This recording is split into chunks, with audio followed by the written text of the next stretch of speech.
نحمده ونصلي على رسوله الكريم أما بعد فأعوذ بالله من الشيطان الرجيم بسم الله الرحمن الرحيم رب اشرح لي صدري ويسر لي أمري واحلل عقدة من لساني يفقه قولي واجعل لي وزيرا من أهلي رب زدنا علما اللهم فقهنا في الدين اللهم إنا نسألك علما نافعا ورزقا طيبا وعملا متقبلا اللهم انفعنا بما علمتنا وعلمنا ما ينفعنا وزدنا علما اللهم أرنا الحق حقا وارزقنا اتباعه وأرنا الباطل باطلا وارزقنا اجتنابه اللهم وفقنا لما تحب وترضى إلهی آمین۔ آج انشاءاللہ ہم آغاز کریں گے۔ پارہ ہمارا چھٹا پارہ شروع ہو چکا ہے الحمدللہ، سورۃ نساء ہے، اس کا اختتامی آیات ہے، لاسٹ آیات کچھ چل رہی ہیں، اور آیت نمبر 153 سے انشاءاللہ ہم آغاز کریں گے سورۃ نساء کی۔ اور اس میں جو بات مضمون ابھی چل رہا تھا اہل کتاب کے بارے میں، اللہ سبحانہ و تعالیٰ بتا رہے تھے کہ اہل کتاب کا طرز عمل کیا رہا ہے، کہ انہوں نے جب نبی کریم صلی اللہ علیہ وآلہ وسلم کی بعثت ہوئی تو اس کے بعد انہوں نے نبی کریم صلی اللہ علیہ وآلہ وسلم کو ماننے سے انکار کر دیا، یعنی ان کو اللہ کا نبی ماننے سے انکار کر دیا، ان کی نبوت کو ایکسیپٹ نہیں کیا، اور ان پر نازل ہونے والی کتاب قرآن مجید کو ایکسیپٹ نہیں کیا، اس کی آیات کا بھی انکار کر دیا۔ گو کہ وہ اللہ کو ماننے والے تھے اور ان کی اپنی کتابوں میں اس بات کی گواہی موجود تھی، یعنی تورات اور انجیل میں، کہ آخری زمانوں میں یعنی آخری نبی آئیں گے اور ان پر ایمان لانا ضروری ہے۔ پھر اللہ سبحانہ وتعالیٰ نے مزید اس بات کا یعنی بتایا کہ وہ ہر دور میں انکار کرتے رہے اور کٹ حجت ہی کرتے رہے، کوئی نہ کوئی دلیل، یعنی بحث کرنے کے لیے کوئی نہ کوئی فالتو دلیل جو ہے وہ پیش کرتے رہے۔ اب یہاں پر آیت نمبر 153 سے آغاز ہوگا۔ اعوذ باللہ من الشیطان الرجیم بسم اللہ الرحمن الرحیم۔ نبی کریم صلی اللہ علیہ وسلم کو خطاب کرتے ہوئے اللہ تعالیٰ فرما رہے ہیں یسألک یسألک اہل الکتاب ان تنزل علیہم کتابا من السماء فقد سألوا موسى أكبر من ذلك فقالوا أرنا الله جهرة فأخذتهم الصاعقة بظلمهم ثم اتخذوا العجل من بعد ما جاءتهم البينات فعفونا عن ذلك وآتينا موسى سلطانا مبينا۔ اللہ تعالیٰ فرماتے ہیں کہ اہل کتاب، اے نبی صلی اللہ علیہ وآلہ وسلم، اہل کتاب آپ سے مطالبہ کرتے ہیں، آپ سے فرمائش کر رہے ہیں، ڈیمانڈ کر رہے ہیں کہ آپ آسمان سے ان پر کوئی نوشتہ اتار کر لائیں، یعنی آسمان سے کوئی کتاب براہ راست ان پر اتاری جائے تب وہ مانیں گے۔ اب یہ دیکھیں اس طرح کی کٹ حجتی ہوتی تھی تاکہ نہ مانا جائے، یعنی نہ ماننے کے لیے اس قسم کی وہ کیا کرتے تھے، کٹ حجتی بحث کرتے تھے نبی کریم صلی اللہ علیہ وسلم سے، ان سے کیا مطالبہ کیا کہ آسمان سے کوئی کتاب ہم پر اتار کر لائیں۔ تو اللہ تعالیٰ فرماتے ہیں ان لوگوں نے تو موسیٰ علیہ السلام سے اس سے بھی بڑی بات کا مطالبہ کیا تھا۔ کیا کیا تھا مطالبہ؟ کہنے لگے ہمیں اللہ کو ہمارے سامنے ظاہر کر کے دکھاؤ، اور ان کی اسی سرکشی کی وجہ سے ان کو بجلی نے آ لیا، یعنی ان کو بجلی کی کڑک نے مار ڈالا۔ پھر اے اہل کتاب، تم نے واضح دلائل آ جانے کے بعد بچھڑے کو اپنا معبود بنا لیا، پھر ہم نے ان کا یہ قصور معاف بھی کر دیا، اور ہم نے موسیٰ کو سری غلبہ دے کر غلبہ عطا فرمایا۔ یعنی اب اللہ سبحانہ و تعالیٰ اہل کتاب میں سے سب سے پہلے یہود کی بات کر رہے ہیں۔ یہود کی بات اس لیے کی جا رہی ہے کیونکہ یہودیوں نے جو ہے نا سب سے زیادہ ٹف ٹائم دیا تھا نبی کریم صلی اللہ علیہ وآلہ وسلم کو مدینہ میں۔ جب نبی کریم صلی اللہ علیہ وسلم نے ہجرت نہیں کی تھی صحابہ کے ساتھ، تو وہاں پر مکہ میں ان کو مشرکین مکہ جو ہیں وہ تکلیفیں پہنچاتے تھے، ایذا رسانی کرتے تھے، لیکن جب مدینہ آ گئے تو یہاں پر یہود کے 3 بڑے قبائل جو ہیں وہ آباد تھے پہلے سے، اور ان کا کافی اثر و رسوخ تھا۔ اور جب انہوں نے دیکھا کہ نبی آ گئے ہیں اور تمام لوگ ان کی طرف متوجہ ہو رہے ہیں، تو یہودیوں کے جو علماء ہیں ان کو فکر اپنی پڑ گئی، کیونکہ اس سے پہلے یہود جو تھے نا ان کی سرداری تھی اس علاقے میں ان کے علم کی وجہ سے، کیونکہ وہ اہل کتاب تھے تو ان کو مانا جاتا تھا ان کی باتوں کو۔ تو یہاں پر انہوں نے کیا کیا، نبی صلی اللہ علیہ وسلم سے خطاب کیا اور مطلب کہا اور ان سے مطالبہ کیا کہ اچھا اگر سچے نبی ہو تو کیا کرو، ہم پر کوئی کتاب اتار کے لاؤ پھر ہم مانیں گے۔ تو انہوں نے یہی مطالبہ کیا کہ اگر ہم پر نازل ہوئی آپ پر جیسے نازل ہوئی ہے، یا پھر ایسا کریں کہ ایسی ایک ڈائریکٹ ایک کتاب لے کر آئیں. یعنی یہ بھی ان کا مطالبہ ہوتا تھا کہ جیسے موسیٰ علیہ السلام پر تورات کی تختیاں نازل ہوئی ہیں، لکھی ہوئی، تو اس طرح کا قرآن لے کر آئیں. کیونکہ دیکھیں نبی کریم صلی اللہ علیہ وآلہ وسلم کے دل پر قرآن نازل کیا گیا تھا. یعنی صحیفے نہیں آئے تھے، اسکرولز کوئی کہیں لکھے ہوئے. تورات، جبکہ تورات کیا تھا؟ پتھروں پر کندہ تختیاں تھیں جو اللہ سبحانہ وتعالیٰ نے موسیٰ علیہ السلام کو کوہ طور پر عطا کی تھیں. اب یہی انہوں نے مطالبہ کیا کہ اچھا اگر ہم اس وقت مانیں گے اگر آپ ایسی کتاب آسمانی لے کر آئیں جو لکھی ہوئی ہو، جو ہاتھ میں ہو. اب نبی کریم صلی اللہ علیہ وآلہ وسلم، کیونکہ دیکھیں نبوی دور میں صلی اللہ علیہ وسلم، نبی کریم صلی اللہ علیہ وسلم کے دور میں قرآن مجید جو ہے وہ صحائف کی شکل میں نہیں تھا جیسے آج ہمارے پاس ہے. وہ نبی صلی اللہ علیہ وسلم کے دل پر اترتا تھا، اور پھر اس کو صحابہ کرام جو ہے نا وہ کبھی پتھر پر، کبھی کسی جانور کی کھال پر، کبھی کسی درخت کی چھال پر اس طرح لکھا کرتے تھے. تو ابھی وہ مکمل جو ہے اس طرح کمپائل نہیں ہوا تھا، جبکہ یہود نے مطالبہ کر دیا کہ جیسے موسیٰ علیہ السلام پر تختیاں ملی تھیں، تو اگر آپ سچے نبی ہیں تو آپ کے پاس اسی طرح کا کوئی قرآن ہونا چاہیے، کتاب ہونی چاہیے، ہم تب مانیں گے. تو اس کے مطالبے کا ان کا جو یہ مطالبہ ہے، اللہ سبحانہ و تعالیٰ نے مختلف مقامات پر کئی طرح سے قرآن مجید میں آپ دیکھیں تو ان کو جواب بھی دیے ہیں. الزامی، یعنی وہ جو بھی کرتے تھے الزامی جواب بھی ہے اور تحقیقی جواب بھی ہے. اب دیکھیں سوال کرنا، جیسے کہ ہم نے سورۃ البقرہ کے شروع میں دیکھا، بلکہ بقرہ نام جو گائے کا قصہ ہے اس میں یہود نے موسیٰ علیہ السلام سے بیجا سوال پہ سوال کیے تھے. جب گائے ذبح کرنے کا حکم ہوا تب سوال، کوئی حکم آتا تھا اللہ کا فوراً سوال شروع کر دیتے تھے. تو اللہ سبحانہ و تعالیٰ نے ان سے پوچھا، یعنی قرآن مجید میں بارہا ان سے مخاطب اللہ تعالیٰ نے ہو کر ان سے یہ بھی سوال کیا ہے کہ اگر تمہیں لکھی ہوئی کتاب چاہیے تھی اور اس پر عمل کرنا تھا، تو جب موسیٰ علیہ السلام کتاب لکھی ہوئی لائے تھے تو کیا اس وقت تم نے اس پہ عمل کیا تھا؟ جبکہ آپ دیکھیں نا قرآن مجید ہمیں بتاتا ہے کہ انہوں نے پے در پہ اللہ کی نافرمانیاں کی تھیں. سب سے بڑی نافرمانی کیا تھی کہ جب موسیٰ علیہ السلام نے ان کو تورات پیش کی، نیچے کوہ طور سے واپس جا کر تختیاں پیش کی، تو اس پر ایمان لانے کے بجائے انہوں نے کیا کہا تھا کہ اے موسیٰ، جب تک ہم اللہ کو خود نہیں دیکھ لیں گے تب تک ہم نہیں مانیں گے کہ یہ کتاب جو ہے اللہ کی طرف سے ہے، یعنی یہ تورات تم پر نازل ہوئی ہے. یعنی ہم چاہتے ہیں کہ اللہ ہمیں نظر بھی آئے اور پھر اللہ ہم سے بات بھی کرے اور پھر وہ ہمیں خود بتائے کہ یہ کتاب جو ہے یہ اس کی طرف سے ہے. یعنی انتہائی سرکشی پر مبنی مطالبہ تھا جو انہوں نے کیا تھا. تو یہاں پر پھر اس وقت کیا ہوا تھا؟ قرآن مجید ہمیں بتاتا ہے کہ اللہ سبحانہ 40 طرح کے 70 کے قریب جو لوگ تھے وہ موسیٰ علیہ السلام کے ساتھ اس مطالبے پر کہ جب وہ تورات کی تختیاں لے کر آئے تھے تو انہوں نے مطالبہ کیا کہ ہم تو مانیں گے ہی نہیں اگر ہمیں تم نہیں لے کے جاؤ گے اپنے ساتھ.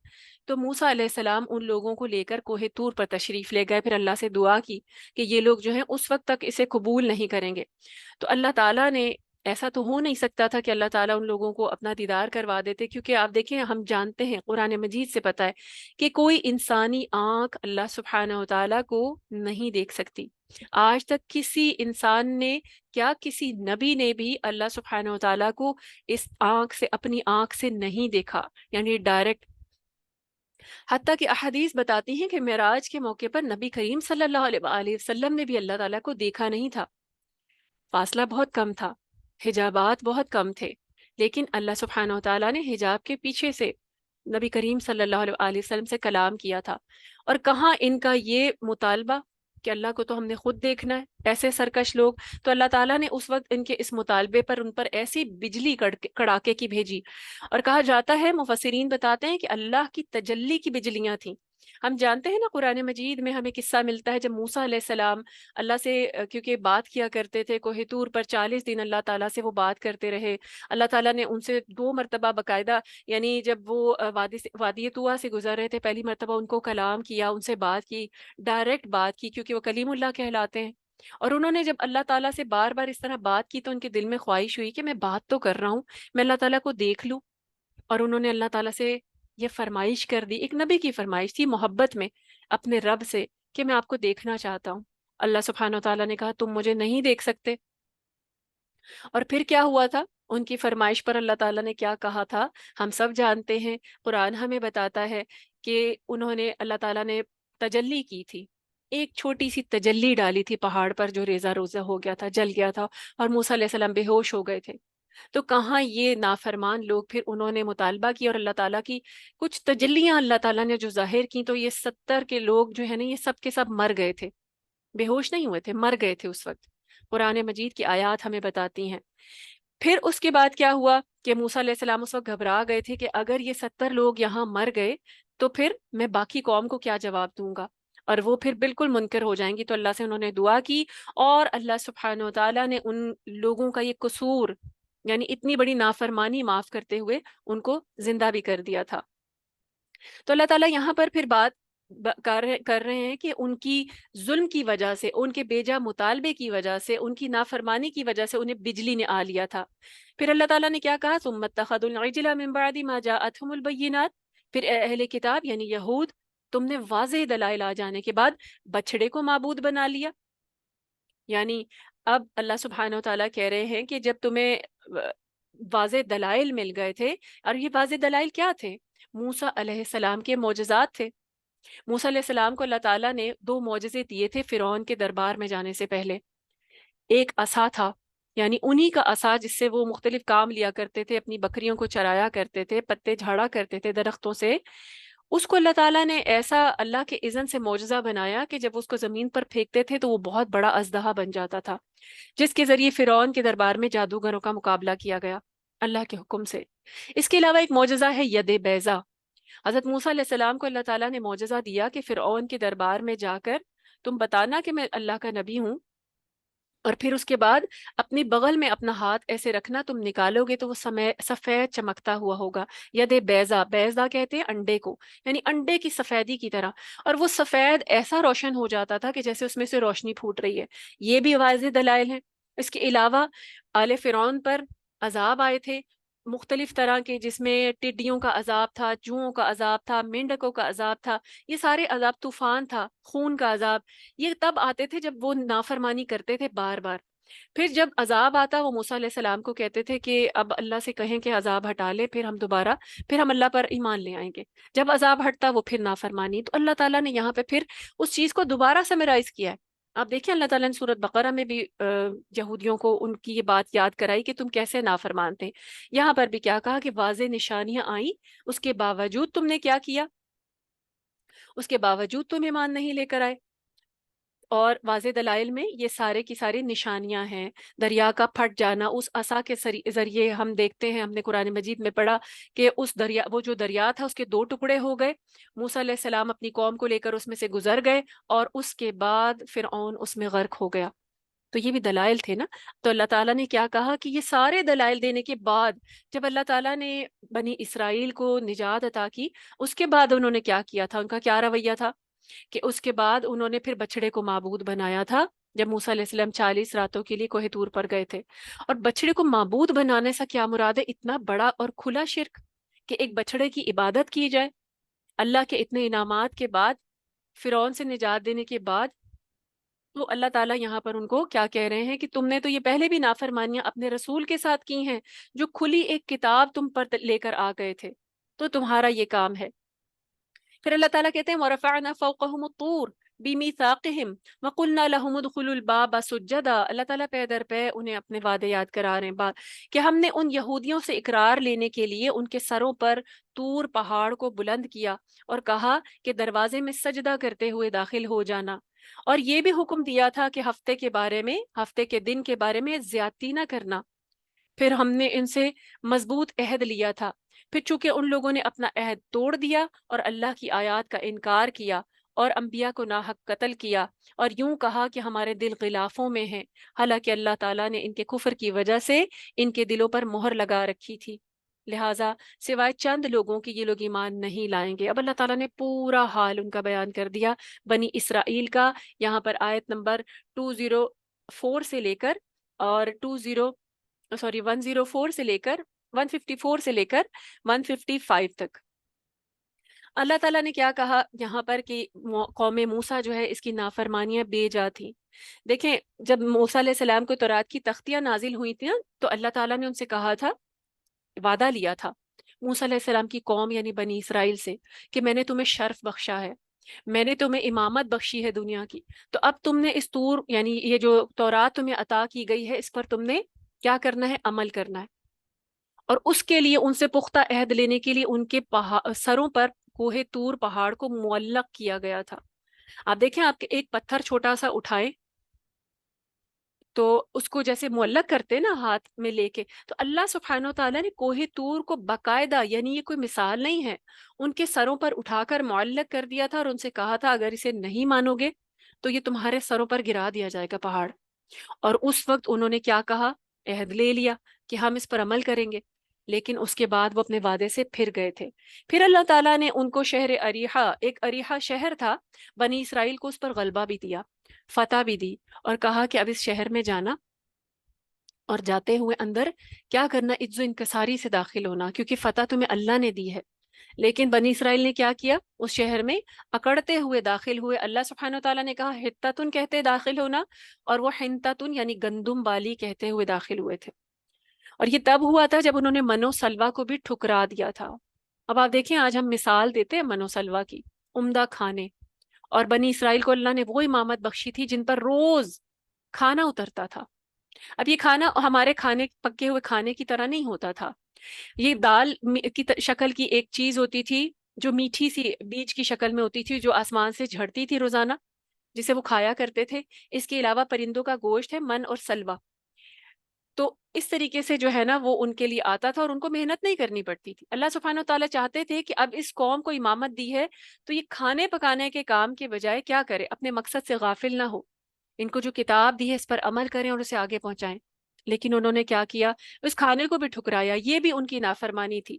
اب آپ دیکھیں، ایک ایسی قوم جس پر اللہ نے کھانے تک اتارے۔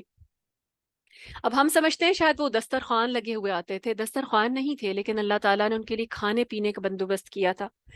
انہوں نے پھر بھی نافرمانی کی، تو اللہ تعالیٰ نے پھر ان کو مزید آزمایا۔ ان کے لیے ہفتے کا ایک دن جو تھا آزمائش کا بنا دیا گیا۔ ہفتے کا دن ان کے ساتھ بنی اسرائیل کی خاص بستی تھی جو کہ دریا کے کنارے پر آباد تھی، اور ان کو کہا گیا تھا کہ ہفتے کے دن تم نے مچھلیاں نہیں پکڑنی، اور اللہ تعالیٰ ہفتے کے دن ہی مچھلیاں جو ہیں آزمائش کے طور پر زیادہ بھیجتے تھے۔ ان کے یعنی ان کے جو دریا ہے اس میں زیادہ مچھلیاں آیا کرتی تھیں، اور پھر انہوں نے ہیلا کر کے اس دن وہ مچھلیاں بھی پکڑ لیا کرتے تھے۔ اور ہم جانتے ہیں قرآن مجید کی آیات ہمیں بتاتی ہیں کہ اللہ سبحانہ و تعالیٰ نے باقاعدہ ان کو خنزیر اور بندر بنا دیا تھا، باقاعدہ، یعنی مثالیں نہیں ہیں کہ ان کے چہرے نہیں بگڑے تھے، وہ باقاعدہ بندر اور خنزیر بن گئے تھے، اور اللہ نے اس کو عبرت بنایا۔ اور مفسرین بتاتے ہیں کہ یہ قوم کچھ عرصے عبرت بنی رہی، اس کے بعد یہ سب مر گئے تھے، کیونکہ ظاہر ہے ان کی نسل سے انسان تو نہیں چلنے تھے، لیکن ان کو عبرت بنا دیا گیا تھا۔ تو بہت ساری چیزیں انہوں نے کی، اور اس کے بعد انبیاء کا قتل کیا۔ تو اور پھر سب کچھ کرنے کے بعد نافرمانیاں، پھر کیا کہا کرتے تھے؟ اتنی ان کے اندر ڈھٹائی تھی کہ کہتے تھے ہمارے دل غلافوں میں ہیں۔ جب نبی کریم صلی اللہ علیہ وآلہ وسلم ان کو دعوت دیا کرتے تھے قرآن کی آیات کے ساتھ، تو کہتے تھے ہمیں نہ بتاؤ، ہمارے دل تو غلاف میں ڈھکے ہوئے ہیں، ہمارے پاس پہلے ہی بڑی جو ہے نا واضح دلائل آ چکے ہیں، ہم تورات کو مانتے ہیں، حالانکہ انہوں نے اپنے تورات میں بھی تبدیلی کر دی تھی۔ تو اللہ تعالیٰ کہہ رہے ہیں کہ انہوں نے یہ کہا کہ ہمارے دل غلافوں میں ہے، یعنی تمہاری کوئی بات ہم پہ اثر نہیں کرے گی۔ یہ تھی ان کی اکڑ، یہ یہود کی اکڑ تھی کہ نبی صلی اللہ علیہ وسلم کو کہتے تھے جو مرضی بتاتے جاؤ، ہمارے دلوں پر تو غلاف چڑھے ہوئے، تمہاری بات ہمارے دل تک جاتی ہی نہیں، تو ہم اس کو مانیں کیسے؟ تو پھر اللہ تعالیٰ کہہ رہے ہیں کہ یہ ان کا ماننا ان کے نہ ماننے کی وجہ نہیں تھا، اللہ تعالیٰ نے ان کے دلوں پر مہر لگا دی تھی۔ کس وجہ سے لگائی تھی؟ اللہ تعالیٰ نے یہاں پر وجہ بھی بتا دی، ان کے کفر کی وجہ سے۔ اور اللہ تعالیٰ کہتے ہیں کہ لہٰذا سوائے چند آدمیوں کے یہ لوگ ایمان نہیں لائیں گے۔ اب آپ دیکھیں، یہود نبی کریم صلی اللہ علیہ وسلم کے دور میں جتنے یہود تھے قرآن مجید پر ایمان نہیں لائے تھے، سوائے چند لوگوں کے جن کا ذکر جو ہے احادیث میں ملتا ہے۔ اور آج بھی آپ دیکھیں، اگر آپ دیکھیں نا تو یہود کبھی بھی اپنا مذہب چینج نہیں کرتے۔ اس کی وجہ کیا ہے؟ اس کی وجہ آج تک ان کا تکبر ہے۔ وہ اپنے آپ کو آج تک اللہ کی چہیتی قوم سمجھتے ہیں، حالانکہ اللہ تعالیٰ نے ان کو کب کا اس شرف سے، اس کرسی سے اتار دیا تھا، ان سے یہ شرف چھین کر امت محمد صلی اللہ علیہ وآلہ وسلم کو عطا کر دیا۔ نبی کریم صلی اللہ علیہ وسلم کو امامت بخشی جو کہ قیامت تک قائم رہنے والی ہے۔ امت مسلمہ کو اللہ تعالیٰ نے شرف عطا کر دیا جو بنی اسرائیل کو دیا گیا تھا، ان کو وہ کتاب عطا کر دی جو کہ قیامت تک بغیر زیر و زبر کے تبدیل کسی بھی طرح تبدیل نہیں ہوگی، جس کی حفاظت کا ذمہ اللہ نے خود لے لیا۔ اب دیکھیں اللہ سبحانہ و تعالیٰ نے بار بار موسیٰ علیہ السلام کی اس قوم یعنی بنی اسرائیل کا یعنی یہودیوں کی نافرمانیوں کا ذکر کیا ہے ایک شرف عطا کرنے کے بعد، اور اللہ تعالیٰ کہہ رہے ہیں کہ ان کے دلوں پر مہر لگ گئی ان کے کفر کی وجہ سے۔ یہ جو ہمیں بار بار جو ہے بنی اسرائیل کا قصہ سنایا جا رہا ہے، یہ کس مقصد کے لیے؟ قرآن مجید کون پڑھ رہا ہے؟ قرآن مجید ہم بھی پڑھتے ہیں، اس میں ہمارے لیے آئینہ ہے۔ آج وہ شرف ہمیں دیا گیا ہے، آج یہ کتاب ہمیں دی گئی ہے، آج اللہ تعالیٰ نے ہمارے سروں پر کوہ طور مسلط تو نہیں کیا، لیکن ہم سے بھی عہد لیا گیا، یعنی نبی صلی اللہ علیہ وسلم کی یہ جو کتاب ہے، اس کتاب میں ہم عہد الست تو کر کے آئے ہیں، لیکن ہمارے ذمے اللہ تعالیٰ نے یہ شرف لگا دیا، ہمیں اللہ تعالیٰ نے اس کتاب کا وارث بنا دیا، نبوت کا سلسلہ موقوف ہو گیا۔ آج میں اور آپ، ہم سب جو امت مسلمہ ہیں، جو اپنے آپ کو نبی صلی اللہ علیہ وسلم کی امتی کہتے ہیں، ان کی محبتوں کا دعویٰ کرتے ہیں، تو یہ جو کتاب ان تک پہنچی اللہ تعالیٰ نے ان پر نازل فرمائی جو کہ خود ایک معجزہ ہے۔ آج میرا اور آپ کا، ہم سب کا کام ہے بحیثیت امت مسلمہ کہ اس کتاب کو مضبوطی سے پکڑیں، اس پر عمل کریں۔ مضبوطی سے پکڑنا سے مراد یہ نہیں کہ آپ اس کتاب کو مضبوطی سے پکڑ کے اپنے سینے سے لگا لیں، یا پھر اس کے بعد اٹھائیں کبھی کبھی اور اس کی کچھ آیات کی تلاوت کریں، پھر اسے آنکھوں سے چومیں، آنکھوں سے لگائیں، اور پھر اس کے بعد اس کو کسی کپڑے میں لپیٹ کر اونچی جگہ پر رکھ دیں۔ اس کو مضبوطی سے پکڑنے کا مطلب یہ ہے کہ اس کے احکامات کو سمجھیں، اس کے پیغام کو سمجھیں، اس پر عمل کریں، اس کے مطابق اپنی زندگیوں کو ڈھالیں۔ اللہ تعالیٰ آج ہم سے بھی وہی مطالبہ کر رہے ہیں، آج ہمارے پاس بھی کتاب ہے، آج ہمارے پاس وہ شرف ہے، اور اللہ تعالیٰ نے یہاں پر اس آیت میں وہ یہ بھی بتا دیا کہ اگر کفر کرو گے تو پھر دلوں پر مہر لگا دی جائے گی۔ آج ہم اس کتاب سے دور ہیں، ہمیں اس کتاب کی تعظیم اور تکریم تو بہت کرتے ہیں، کوئی بچی کو رخصت کرنا ہو تو اس کے سر پہ سے بھی گزارتے ہیں، ہمیں پتہ ہے کہ اس میں بڑی برکت ہے۔ کوئی فوت ہو جائے تو ہم اکٹھے مل کر اس کو سپارے بھی پڑھتے ہیں کہ ہمیں پتہ ہے کہ ہاں یہ مردے کو بخشوانا ہے اس سے، لیکن ہم نے اس کتاب کی برکت کے الٹے مفہوم لے لیے۔ اس کتاب کی برکت ہمیں تب حاصل ہوگی جب ہم اس پر عمل کریں گے۔ یہ شرف جو ہے آج امت مسلمہ سے چھینا جا رہا ہے، کیا ہمیں اس کی شکل آج دنیا میں مسلمانوں پر ہوتی مسلط کی ہوئی ذلت میں نظر نہیں آتی؟ مسلمانوں پر ہوتے ہوئے ظلم میں نظر نہیں آتی؟ آج کیا ہم پر وہ ذلت مسلط نہیں ہو رہی؟ آج اسلام کس طرح ڈیگریڈ ہو رہا ہے، اسلامو فوبیا کیسے لوگوں میں پھیل رہا ہے، اسلام کے نام پر لوگ کیا کر رہے ہیں، اس کی وجہ سے اسلام کس طرح ریڈیکل کیا جاتا ہے، آج کیا ہمیں یہ ذلت نظر نہیں آتی؟ بلاد کفر میں مسلمانوں پر ظلم کیا جاتا ہے، کیا ہمیں یہ ذلت نظر نہیں آتی؟ بنی اسرائیل پر بھی یہی ذلت مسلط کی گئی تھی کیونکہ انہوں نے اس کتاب کو چھوڑ دیا تھا۔ آج ہمارا جو حال ہے، ہم جو جگہ جگہ پٹ رہے ہیں، ہر میدان میں پٹ رہے ہیں، آج ہم پر جو ذلت مسلط کی گئی اس کتاب سے دوری کی وجہ سے۔ دیکھیں کتاب کو پڑھ لینا، اس کو مہینے میں اس کے 30 پارے ختم کر لینا، محض یہ کتاب کو سمجھنا اور اس کو مضبوطی سے پکڑنا نہیں ہے۔ اس کتاب کو مضبوطی سے پکڑنا یہ ہے کہ مجھے اور آپ کو پتا ہو کہ اللہ تعالیٰ نے ہم سے اس میں بات کیا کی ہے، ہمارا رب ہم سے چاہتا کیا ہے، یہ کتاب آئی کیوں ہے، اس کا مضمون کیا ہے، اس کا مفہوم کیا ہے، اس کا مقصد کیا ہے، اس کے مقصد کو اپنی زندگی کا مقصد بنانا، یہ ہے کتاب کا مقصد، یہ ہے اس کے آنے کا مقصد۔ اور جب امت مسلمہ اس کتاب کو تھام لے گی نا، تو پھر اس کو وہ شرف اور وہ بلندی نصیب ہو جائے گی جو کہ اس امت کا اصل شرف ہے۔ تو آج ہمیں ضرورت ہے کہ ہم بحیثیت مسلم امت مسلمہ اس کتاب کو پکڑیں، پکڑنے سے مراد ہے اسے سمجھیں، اس کو پڑھیں، اس پر عمل کریں اور اسے آگے پہنچائیں، اپنی نسلوں تک پہنچائیں اور لوگوں تک پہنچائیں۔ اور دیکھیں یہ کام یہاں مکمل نہیں ہو جاتا کہ صرف ہم اپنے گھروں میں بیٹھیں۔ یہ آگ دیکھیں امت مسلمہ پر جو ذلت مسلط ہوتی ہے اور ہم سمجھتے ہیں وہ تو وہاں پر ہو رہا ہے نا کام، یہاں پر نہیں ہو رہا، تکلیف ہمیں ہوتی ہے، یہ آگ کسی دن ہمارے گھر میں بھی پہنچ سکتی ہے۔ اس لیے ضرورت ہے کہ اس کتاب کو تھام لیا جائے، اور جب اس کتاب کو تھامیں گے تو آپس کے جو اختلافات ہیں، فرقہ بازی ہے، وہ بھی ختم ہوگی اور امت مسلمہ پھر رائز کر جائے گی۔ ضرورت اسی بات کی ہے۔ اور اللہ تعالیٰ نے ان آیات میں ہمیں یہ بھی بتا دیا کہ جب گناہ ہوتے ہیں، جب اللہ کی نافرمانی ہوتی ہے تو وہ دلوں پر مہر کا سبب بنتی ہے۔ اگر آج ہمیں اپنے دل سخت محسوس ہوتے ہیں، عمل نہیں ہوتا، نمازوں میں خشوع نہیں ہے، تو کیا وجہ ہے؟ آج ہم دیکھیں، ہم سب کہتے ہیں کہ بہت برا دور آ گیا ہے، جبکہ اس برے دور میں ہم سب مسلمان ہیں، ہمارے دلوں پر مہر لگ چکی ہے۔ اس کی وجہ کیا ہے؟ کہ ہم پھر اس کتاب سے دور ہیں۔ اللہ تعالیٰ نے اس کتاب کے ساتھ ہی ذکر کر دیا کہ نہیں، جو اپنی کتاب کو نہیں پکڑتے اور جو اپنے انبیاء کا انکار کرتے ہیں۔ کتاب کا انکار نبی کا انکار ہے، اللہ کا انکار ہے، تو پھر دلوں پر مہر لگ جاتی ہے۔ پھر فرمایا اللہ سبحانہ وتعالیٰ نے آیت نمبر 156 میں، وَبِكُفْرِهِمْ وَقَوْلِهِمْ عَلَى مَرْيَمَ بُهْتَانًا عَظِيمًا وَقَوْلِهِمْ إِنَّا قَتَلْنَا الْمَسِيحَ عِيسَى ابْنَ مَرْيَمَ رَسُولَ اللَّهِ وَمَا قَتَلُوهُ وَمَا صَلَبُوهُ وَلَكِنْ شُبِّهَ لَهُمْ وَإِنَّ الَّذِينَ اخْتَلَفُوا فِيهِ لَفِي شَكٍّ مِّنْهُ ما لهم به من علم إلا اتباع الظن وما قتلوه يقينا بل رفعه الله إليه وكان الله عزيزا حكيما۔ اب اللہ سبحانہ وتعالیٰ اگلی بات کا ذکر کر رہے ہیں، ان کی ایک اور نافرمانی، ان کی ایک اور ہٹ دھرمی۔ اللہ تعالیٰ فرماتے ہیں نیز اللہ نے ان کے دلوں پر اس لیے بھی مہر لگا دی تھی۔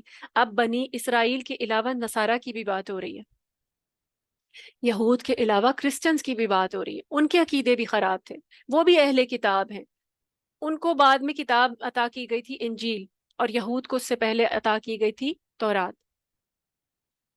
تو اللہ تعالیٰ کہتے ہیں کہ انہوں نے یعنی یہود نے کیا کیا تھا؟ مریم علیہ السلام پر بہت بڑا بہتان لگایا تھا۔ کیا بہتان لگایا تھا؟ جب اللہ تعالیٰ نے حضرت مریم علیہ السلام کو آزمایا اور ان کو بغیر شوہر کے اولاد عطا کی، تو پھر ان کے اوپر الزام لگایا گیا، کیا؟ کہ انہوں نے نعوذ باللہ زنا کیا ہے۔ اور اللہ تعالیٰ فرماتے ہیں نیز یہ کہنے کی وجہ سے کہ ہم نے اللہ کے رسول یعنی عیسیٰ ابن مریم کو قتل کر ڈالا ہے۔ یہ کس نے کہا تھا؟ یہود نے۔ آج بھی وہ اس بات کا دعویٰ خوشی سے کرتے ہیں کہ ہم نے عیسیٰ کو سولی چڑھا دیا تھا۔ یہ دعویٰ وہ کرتے ہیں کہ ہم نے عیسیٰ کو سولی چڑھا دیا تھا، حالانکہ اللہ سبحانہ وتعالیٰ خود قرآن میں کہہ رہے ہیں حالانکہ انہوں نے اسے نہ تو قتل کیا اور نہ صلیب پر چڑھایا، بلکہ یہ معاملہ ان کے لیے مشتبہ کر دیا گیا، شک میں ڈال دیا گیا۔ ہمیں نبی کریم صلی اللہ علیہ وسلم کی جو احادیث ہیں اس بات کی مکمل وضاحت کرتی ہیں۔ آج دیکھیں مسلمانوں میں بھی کئی لوگ اس پہ ڈیبیٹ کرتے رہتے ہیں، حضرت عیسیٰ آئیں گے، ہیں نہیں ہیں، اور اس وقت وہ سولی چڑھے تھے، صلیب پر چڑھے تھے یا نہیں۔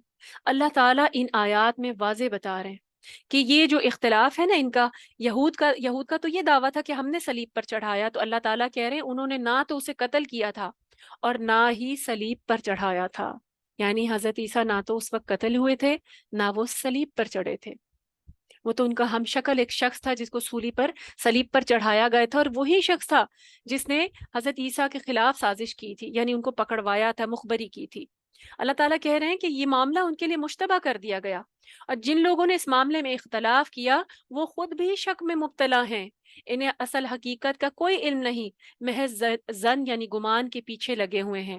اور یہ بات یقینی ہے کہ انہوں نے عیسیٰ ابن مریم کو قتل نہیں کیا تھا۔ یہ بات کتنی کھلی دلیل ہے کہ حضرت عیسیٰ علیہ السلام جو ہے اٹھائے گئے تھے، اللہ تعالیٰ نے پورا ان کو روح اور جسم کے ساتھ اٹھا لیا تھا۔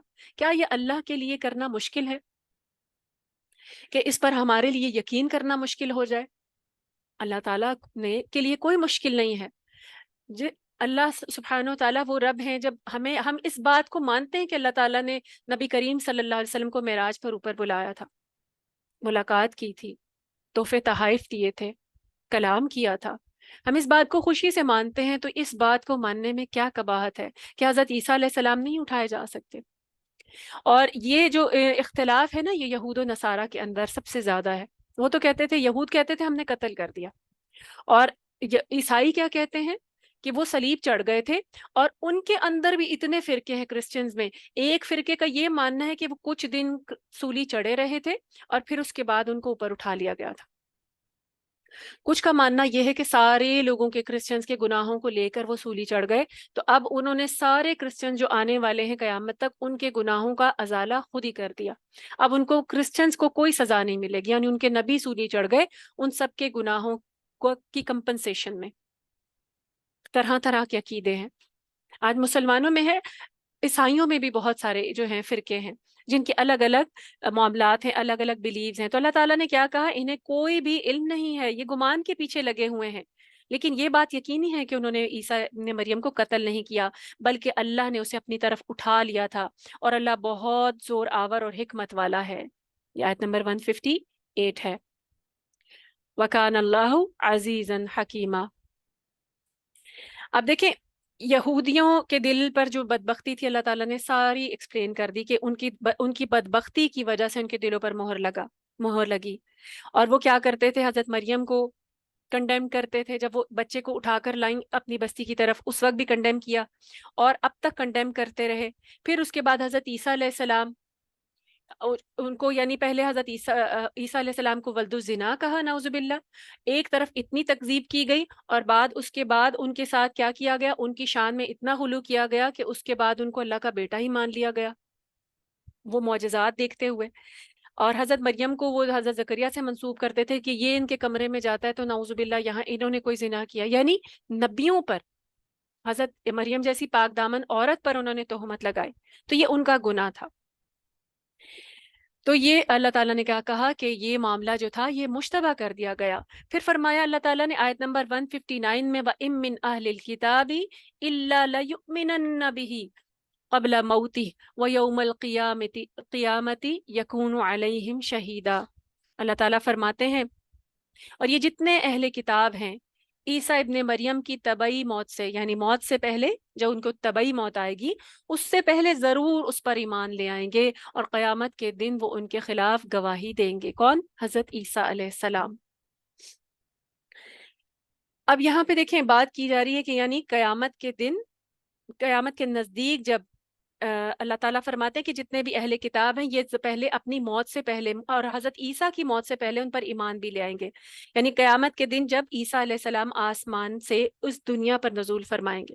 اس کے بارے میں ہمیں بہت ساری احادیث ملتی ہیں، نبی کریم صلی اللہ علیہ وسلم کی صحیح احادیث کے ذریعے ہمیں پورا مکمل احوال ملتا ہے کہ وہ کیسے حضرت عیسیٰ کا نزول ہوگا، اس وقت کیا حالت ہوگی، کون سا وقت ہوگا، کس جگہ پر وہ نازل ہوں گے، کس وقت نازل ہوں گے، نماز کی حالت ہوگی، اس وقت اذان کہہ دی گئی ہوگی، نماز پڑھی جا رہی ہوگی، یعنی امامت ابھی ہونی ہوگی۔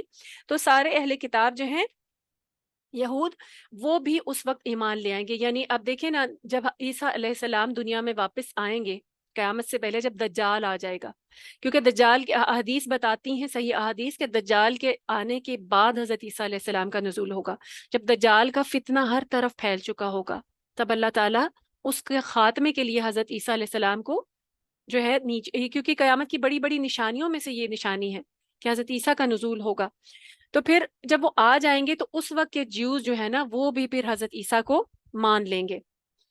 اب اس کے بارے میں کچھ احادیث ہیں، وہ بھی آپ کے سامنے رکھتی ہوں۔ حضرت ابو ہریرہ رضی اللہ تعالیٰ عنہ کہتے ہیں کہ نبی صلی اللہ علیہ وآلہ وسلم نے فرمایا کہ اس ذات کی قسم جس کے ہاتھ میں میری جان ہے، ان قریب تم میں ابن مریم عادل حکمران کی حیثیت سے نازل ہوں گے، یعنی حضرت عیسیٰ علیہ السلام جب دنیا میں آئیں گے تو باقاعدہ حکومت کریں گے، وہ صلیب توڑ ڈالیں گے، یعنی کرسچینٹی ختم ہو جائے گی، کیونکہ کرسچینٹی اسلام میں مرج ہو جائے گی جب وہ مسلمانوں کے امام کے پیچھے خود نماز پڑھیں گے، اسلام کے اندر کرسچینٹی مرج ہو جائے گی۔ جزیہ اٹھا دیں گے، یعنی جزیہ جو ہے نان مسلمز دیا کرتے ہیں نا، وہ جو ٹیکس ہے جو مسلم گورنمنٹ کو دیا کرتے ہیں، تو وہ ختم ہو جائے گا، وہ محصول ختم ہو جائے گا، کیونکہ کرسچینٹی ختم ہو چکی ہوگی اس وقت۔ اور یہ کون بتا رہا ہے؟ نبی صلی اللہ علیہ وسلم کی صحیح احادیث۔ اس زمانے میں مال کی اتنی کثرت ہوگی کہ کوئی اسے قبول نہ کرے گا، یعنی اتنا زیادہ عدل ہوگا، اتنا زیادہ انصاف ہوگا، اتنا امن ہوگا، اور مال کی بھی کثرت ہو جائے گی۔ اور نبی صلی اللہ علیہ وسلم کی حدیث بتاتی ہے کہ اور ایک سجدہ ان کے نزدیک دنیا و ما فیہا سے بہتر ہوگا، یعنی مال تو ہوگا لیکن اس وقت مال کی محبت نہیں ہوگی، اتنا بہترین دور ہوگا مسلمانوں کا، وہ اللہ تعالیٰ کو سجدہ کر لینا ان کے لیے دنیا کے مال سے بہتر ہوگا، انہیں زیادہ محبوب ہوگا، کتنا خوبصورت اور سنہری دور ہوگا وہ، لیکن وہ آخری سنہری دور ہوگا۔ اس کے بعد قیامت کی نشانیاں پے در پہ تیزی سے آئیں گی، وہ بالکل یعنی قرب قیامت بالکل قریب ہوگی، جب یہ تب کی بات ہے۔ اگر چاہو تو پڑھ لو اللہ تعالی نبی صلی اللہ علیہ وسلم کی حدیث بتاتی ہے اگر چاہو تو پڑھ لو وَإِن مِّنْ أَهْلِ الْكِتَابِ إِلَّا لَيُؤْمِنَنَّ بِهِ قَبْلَ مَوْتِهِ، یہ بخاری اور مسلم دونوں کی حدیث ہے۔ اس کے علاوہ ایک اور حدیث ہے جو کہ بتاتی ہے، حضرت ابو ہریرہ رضی اللہ تعالیٰ عنہ کہتے ہیں کہ نبی صلی اللہ علیہ وآلہ وسلم نے فرمایا اس وقت تمہارا کیا حال ہوگا جب عیسیٰ ابن مریم تم میں نازل ہوں گے اور تمہارا امام ہی تم میں سے، اور تمہارا امام تم ہی میں سے ہوگا، یعنی وہ بھی شریعت محمدی صلی اللہ علیہ وسلم کی پیروی کریں گے۔ یہ بھی بخاری کی حدیث ہے۔ عبداللہ بن عمر رضی اللہ تعالیٰ عنہ کہتے ہیں کہ نبی صلی اللہ علیہ وسلم نے فرمایا کہ میں رات کو ایک خواب دیکھتا ہوں جیسے میں کعبہ کے پاس ہوں، میں نے دیکھا ہے کہ ایک خوش شکل آدمی گندمی رنگت والا، بال اس کے کندھوں تک اور سنہرے تھے اور سر سے پانی ٹپک رہا تھا، وہ اپنے دونوں ہاتھوں کو دو آدمیوں کے کندھوں پر رکھے ہوئے کعبہ کا طواف کر رہا ہے۔ میں نے پوچھا یہ کون ہے؟ لوگوں نے کہا یہ مسیح ابن مریم ہے۔ ان کے پیچھے میں نے ایک اور شخص کو دیکھا جس کے بال سخت گھنگریالے تھے، اس کا رنگ سرخ اور داہنی آنکھ سے کانا تھا، اور اس کی آنکھ کی جگہ جیسے اس کی آنکھ ایسے تھی جیسے پھولا ہوا انگور۔ جن لوگوں کو میں نے دیکھا ہے ان میں سے عبد العزہ بن قطن کے بہت مشابہ، یعنی نبی صلی اللہ علیہ وسلم کے دور میں ایک شخص ہوگا عبد العزہ بن قطن، اس سے ملتی جلتی اس کی شکل تھی، جو دور جاہلیت میں مر گیا تھا۔ وہ اپنے دونوں ہاتھ ایک شخص کے کندھوں پر رکھے طواف کر رہا ہے۔ میں نے پوچھا یہ کون ہے؟ تو لوگوں نے کہا یہ مسیح دجال ہے، یعنی یہ دونوں ایک ہی دور میں، دجال کے آنے کے بعد حضرت عیسیٰ آئیں گے، اور نبی صلی اللہ علیہ وسلم نے ان دونوں کو دیکھا، اپنی خواب میں دیکھا، اور خواب جو ہے نبی صلی اللہ علیہ وسلم کے خواب جو تھے وہ سچے خواب ہوا کرتے تھے۔ اب ہمیں یہ پتا ہے کہ یہاں پر اس خواب میں بتایا گیا کہ دجال جو ہے وہ وہاں طواف کر رہا تھا، لیکن دجال جو ہے وہ مکہ میں داخل نہیں ہو سکے گا، مکہ اور مدینہ سے فرشتوں سے باہر دھکیل دیں گے۔ وہ زمین پر، نبی صلی اللہ علیہ وسلم کی احادیث صحیح بتاتی ہیں کہ وہ زمین کے کوئی 1 انچ ایسا نہیں ہوگا جہاں وہ نہیں جائے گا، سوائے مکہ اور مدینہ کے، وہاں فرشتوں سے جانے نہیں دیں گے۔ تو یہ ایک خواب تھا جس میں ان کو دونوں کی حیت بتائی گئی، دونوں کی شکل بتائی گئی، دونوں کا حلیہ بتایا گیا، جو کہ انہوں نے اپنی امت کو بتا دیا۔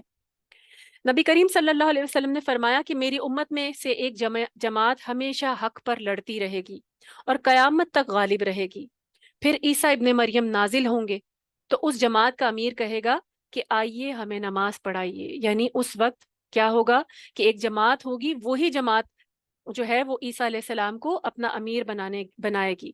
تو عیسیٰ کہیں گے نہیں، اللہ کی طرف سے اس امت کو یہ شرف حاصل ہے کہ ان میں سے ہی کوئی دوسروں پر امیر ہو، یعنی وہ خود امامت نہیں کروائیں گے۔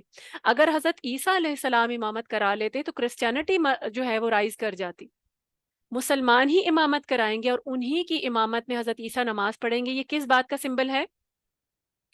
کہ اسلام ہی آخرت تک رہنے والا، یعنی امت محمد صلی اللہ علیہ وسلم، محمد صلی اللہ علیہ وسلم پر آنے والی جو شریعت ہے یہی آخری شریعت ہے جو کہ قیامت تک قائم رہے گی، اسٹیبلش رہے گی، اسے چینج نہیں کیا جا سکتا۔ تو یہ اس بات کی نشانی۔ اب دیکھیں ہمیں یہ بھی پتا ہے نا، جب نبی صلی اللہ علیہ وسلم پر اسراء والمعراج ہوئی تھی، اسراء کیا تھا؟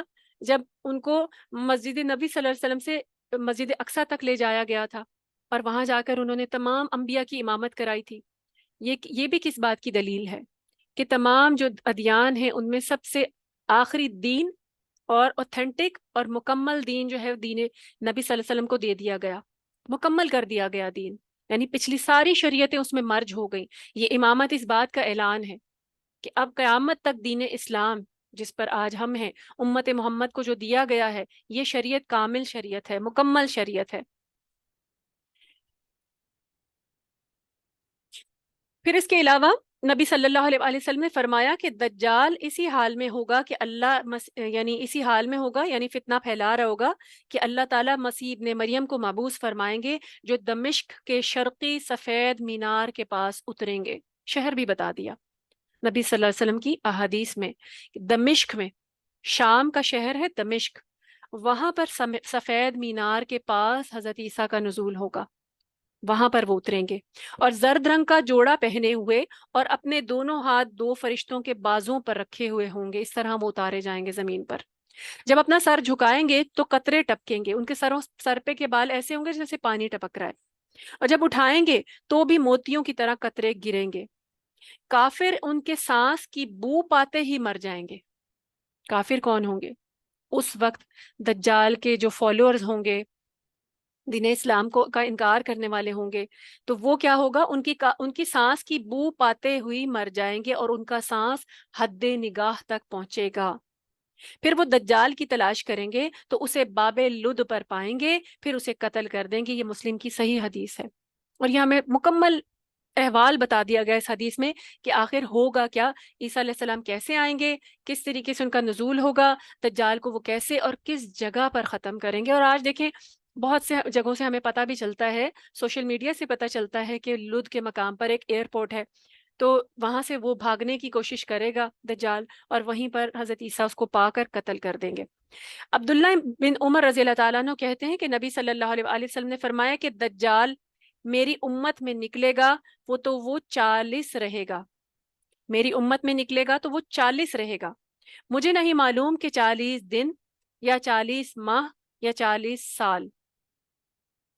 نواس بن سمان کی روایت میں یہ 40 دن ہیں، کیونکہ جب دجال کے جو آنے کے 40 دن ہوں گے نا، پہلا دن اس کا 1 سال کے برابر ہوگا، پھر دوسرا جو ہے وہ 1 مہینے کے برابر ہوگا، تیسرا 1 ہفتے کے برابر ہوگا، اسی طریقے پھر باقی دن نارمل ڈیز کے برابر ہوں گے۔ تو صحابہ نے باقاعدہ سوال کیا تھا کہ یا رسول اللہ صلی اللہ علیہ وآلہ وسلم، اس وقت اگر ہم ہوں گے تو ہم نماز کیسے ادا کریں گے؟ وہ 1 سال کے برابر ایک دن ہوگا، ہمیں کیسے پتہ چلے گا؟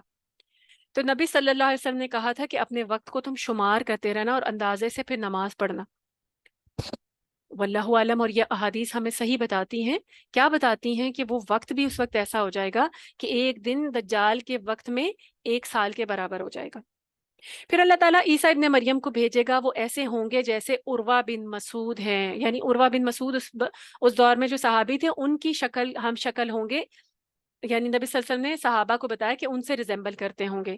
عیسیٰ دجال کو تلاش کریں گے، پھر اسے مار ڈالیں گے، پھر 7 سال تک لوگ اس طرح رہیں گے کہ 2 آدمیوں میں کوئی دشمنی نہیں ہوگی۔ یہ مسلم کی حدیث ہے۔ اور نبی صلی اللہ علیہ وسلم کی مزید احادیث ہمیں بتاتی ہیں کہ حضرت عیسیٰ علیہ السلام 7 سال حکومت کریں گے، بہترین دور ہوگا مسلمانوں پر وہ۔ اور اس کے دوسری حدیث سے ہم نے پڑھ لیا کہ وہاں پر کیا ہوگا، اور یہ حدیث بتا رہی کہ 2 آدمیوں میں دشمنی نہیں ہوگی، آپس میں اتنی محبت ہوگی، مال کی فراوانی ہوگی، لیکن حب دنیا یا حب مال نہیں ہوگا لوگوں کے دلوں میں۔ لوگوں کے دلوں میں اللہ کی محبت زیادہ ہوگی، اللہ کو سجدہ کرنا زیادہ پسندیدہ ہوگا۔ کتنا خوبصورت اور سنہری دور ہوگا۔ اب دیکھیں اہل کتاب میں عیسائی تو پہلے ہی اس بات کے قائل ہے نا کہ حضرت عیسیٰ کو اٹھا لیا گیا، کچھ ان میں سے اس بات کے قائل ہیں اور کچھ ان کا الگ جو ہے وہ سمجھتے ہیں کہ جبکہ یہودی کہتے ہیں کہ لازمی جو ہے وہ سولی پر مارے گئے تھے۔ تو قیامت کے دن ساروں کے جو فالس بلیوز ہیں اللہ تعالیٰ ان کا فیصلہ کر دیں گے، اور اللہ تعالیٰ کہہ رہے ہیں اور قیامت کے دن حضرت عیسیٰ خود ان کے خلاف گواہی دیں گے کہ جنہوں نے یہ ظلم کیا تھا۔ پھر فرمایا فَبِظُلْمٍ مِّنَ الَّذِينَ هَادُوا حَرَّمْنَا عَلَيْهِمْ طَيِّبَاتٍ أُحِلَّتْ لَهُمْ وَبِصَدِّهِمْ عَن سَبِيلِ اللَّهِ كَثِيرًا۔ یہ آیت نمبر 160 ہے۔ اللہ تعالیٰ فرما رہے ہیں کہ یہودیوں کے اسی ظلم کی وجہ سے اور بہت سے لوگوں کو اللہ کے راستے سے روکنے کی وجہ سے ہم نے ان پر کئی چیزیں حرام کر دی ہیں۔ اب دیکھیں یہود کی بد کرداری، ہم نے ابھی پیچھے پورا اللہ تعالیٰ نے مضمون بتا دیا کہ کتنے وہ بد عہد تھے، اللہ سے کیے ہوئے عہد توڑتے تھے، بار بار کہتے تھے کہ ہم اب، یعنی جب عذاب ٹل جاتا تھا، جب ان کو کوئی اچھی چیز چاہیے ہوتی تھی تو کہتے تھے ہم اللہ کی بات مانیں گے، لیکن جب عذاب ٹلتا تھا تو پھر اس کے بعد پھر وہی کام کرتے تھے، نافرمانی۔ تو اللہ تعالیٰ کہہ رہے ہیں ان کے ظلم کی وجہ سے اور لوگوں کو اللہ کے راستے میں سے روکنے کی وجہ سے۔ اب یہ اللہ کے راستے سے بھی لوگوں کو کس طرح روکا کرتے تھے؟ شکوک و شبہات پیدا کر دیتے تھے، کیونکہ دیکھیں نہ وہ خود مانتے تھے اور دوسروں کو جو اس وقت کمزور ایمان والے مسلمان تھے ان کو بھی بہکانے کی کوشش کرتے تھے کہ تم کیوں۔ اور آپ دیکھیں ان کی چال قرآن مجید میں بھی بتائی گئی ہے کہ وہ اپنے ہی لوگوں کو، یہودیوں کو کہتے تھے کہ تم نبی صلی اللہ علیہ وسلم کی مجلس میں جانا، وہاں پر ایمان قبول کرنا صبح کو، اور شام کو کہہ دینا نہیں یہ دین ہمیں کچھ صحیح نہیں لگ رہا اور خود دین سے پھر جانا۔ یعنی یہ ایک سازش ہوتی تھی تاکہ جن کے ایمان ابھی کمزور ہے نا وہ بھی ان کو دیکھ کے دین سے ہٹ جائیں، اور بھی طرح طرح کی سازشیں ہوتی تھیں، طرح طرح کی۔ تو اللہ تعالیٰ نے کیا کہا کہ انہوں نے یہ جو اللہ کے راستے سے لوگوں کو روکتے تھے، تو اس کی وجہ سے ہم نے کئی پاکیزہ چیزیں ان پر حرام کر دیں جو پہلے ان کے لیے حلال تھیں۔ اب ان کے لیے اللہ تعالیٰ نے بدبختی تو مسلط کی تھی، لیکن جائز چیزیں جو تھیں وہ بھی ان پر حرام کر دی تھی۔ اب ان میں سے ہمیں پتہ چلتا ہے کہ اونٹ کا گوشت بھی پہلے، کیونکہ حضرت یعقوب علیہ السلام اونٹ کا گوشت نہیں کھایا کرتے تھے، جو کہ ان کے یعنی یعقوب علیہ السلام کی نسل سے ہی ہیں یہودی، تو وہ اونٹ کا گوشت نہیں کھاتے تھے، تو پورے جیوز نے اپنے اوپر اونٹ کا گوشت حرام کر لیا تھا کہ ہم بھی نہیں کھائیں گے، جبکہ اللہ نے ایک چیز جو حلال کی ہے اس کو حرام کرنا اللہ کے نزدیک بہت سخت گناہ ہے، اللہ نے اس کو بھی گناہ کنسیڈر کیا ہے۔ اور اس کے علاوہ پھر اللہ تعالیٰ نے کیا کیا، اونٹ کا گوشت ان پر واقعی حرام کر دیا تھا۔ اس کے علاوہ گوشت میں جتنی چربی ہوتی ہے وہ بھی ان پر حرام کر دی تھی۔ تو اس طرح اللہ تعالیٰ نے ان پر حرام کی ان کے ظلم کی وجہ سے۔ پھر فرمایا اور اس لیے بھی وَأَخْذِهِمُ الرِّبَا وَقَدْ نُهُوا عَنْهُ وَأَكْلِهِمْ أَمْوَالَ النَّاسِ بِالْبَاطِلِ وَأَعْتَدْنَا لِلْكَافِرِينَ مِنْهُمْ عَذَابًا أَلِيمًا۔ اب مزید ان کا کیا تھا کہ یہود سود خور بھی تھے، اللہ تعالیٰ کہتے ہیں اور اس لیے بھی کہ وہ سود کھاتے تھے، حالانکہ انہیں اس سے منع کیا گیا تھا، نیز وہ لوگوں کے مال ناجائز طریقوں سے کھا جاتے تھے، اور ایسے کافروں کے لیے ہم نے دکھ دینے والا عذاب تیار کر رکھا ہے۔ اب دیکھیں یہ آیت ہمیں بتا رہی ہے کہ سود ہر شریعت میں حرام ہے، سود ہر شریعت میں اللہ تعالیٰ نے منع کیا ہوا ہے۔ یہود کی جو شریعت تھی، یعنی حضرت موسیٰ کو جو شریعت دی گئی تھی تورات میں، اس میں بھی سود حرام تھا، جبکہ یہود کیا کرتے تھے، کھلم کھلا سود خوری کرتے تھے۔ اور آج بھی آپ دیکھیں اکانومی، ورلڈ اکانومی پہ ان کی اتنی زیادہ گرپ کیوں ہے؟ آج آپ وال سٹریٹ کو دیکھیں، اس کے علاوہ دنیا میں آپ اگر سروے کریں، دنیا میں جتنا بھی بزنس ہو رہا ہے، بڑے بڑے آپ دیکھیں نا، جب کوئی ایسی سازش ہوتی ہے ہمیں پتہ چلتا ہے فلاں برانڈ بھی یہودیوں کا ہے، فلاں برانڈ بھی یہودیوں کا ہے، فلاں برانڈ بھی، اگر آپ اس کو سرچ کرنے جائیں تو آپ حیران رہ جائیں گے کہ دنیا پر کس طرح انہوں نے قبضہ کیا ہوا ہے، دنیا کی اکانومی پر، حالانکہ ان کی تعداد کتنی ہے۔ ان کا تو ملک بھی اب جا کر کیا، جس کو مکمل طور پہ تسلیم بھی نہیں کیا جا رہا، ایک چھوٹا سا ملک، لیکن یہ اتنے اسٹانچ قسم کے لوگ ہیں اور اتنی زیادہ انہوں نے سود خوری، کیونکہ یہ ہر دور میں سود کھاتے تھے، لوگوں کا مال ناجائز طریقے سے، کیونکہ سود اسی کی قسم ہے۔ تو اللہ تعالیٰ نے کیا کہا، یہ سود خوری کرتے تھے، تو یہ بھی وجہ ہے، حالانکہ اللہ نے ان کو منع کر دیا تھا۔ نبی صلی اللہ علیہ وسلم کے دور میں بھی یہودی جو تھے نا، آپ دیکھیں بہت امیر تھے، آج بھی دیکھیں تو ان کی پوری گرپ ہے دنیا بھر کی اکانومی پہ۔ تو اللہ تعالیٰ نے کیا کہا، یہ جو سود سے انہوں نے مال کمایا ہے اور اللہ کی نافرمانی کی ہے، اس کی وجہ سے ہم نے ان کے لیے دکھ دینے والا عذاب تیار کر رکھا ہے۔ اب یہ آیت ہمیں بتا رہی ہے کہ ان کے لیے بھی سود حرام تھا، اور قرآن مجید میں اللہ تعالیٰ نے امت محمد صلی اللہ علیہ وآلہ وسلم کو بھی سود کے بارے میں کیا بتایا ہے کہ یہ حرام ہے، یہ تجارت کی طرح نہیں ہے، اور جو سود کھائے گا وہ روز قیامت کیسے اٹھے گا، جیسے اسے شیطان نے چھو کر باولا بنا دیا۔ قرآن مجید میں اللہ تعالیٰ نے واضح بتا دیا ہے کہ جو سود کھائے گا، جو سود کے کام میں ملوث ہوگا، اس کے لیے وہ ایسا ہی ہے جیسے اس نے اللہ اور اس کے رسول صلی اللہ علیہ وسلم سے جنگ کی۔ تو کیا کسی کی اتنی جسارت ہے؟ آج ہمارے لیے بھی سود اسی طرح حرام ہے، اور یہ ساری شریعتوں میں اللہ تعالیٰ نے حرام کیا ہے، کیونکہ اس کے ذریعے کیا ہوتا ہے، پیسہ جو ہے اس کی جو سرکولیشن ہے، مال و دولت کی سرکولیشن ہے، وہ رک جاتی ہے، وہ چند ہاتھوں میں سمٹ جاتا ہے، کمزور لوگ جو ہیں معاشرے میں بڑھ جاتے ہیں، لوگوں کا استحصال ہوتا ہے، ان کی مجبوریوں سے فائدہ اٹھایا جاتا ہے۔ تو اللہ تعالیٰ نے کہا، اور اس طریقے سے لوگوں کا مال نا حق کھایا جاتا ہے۔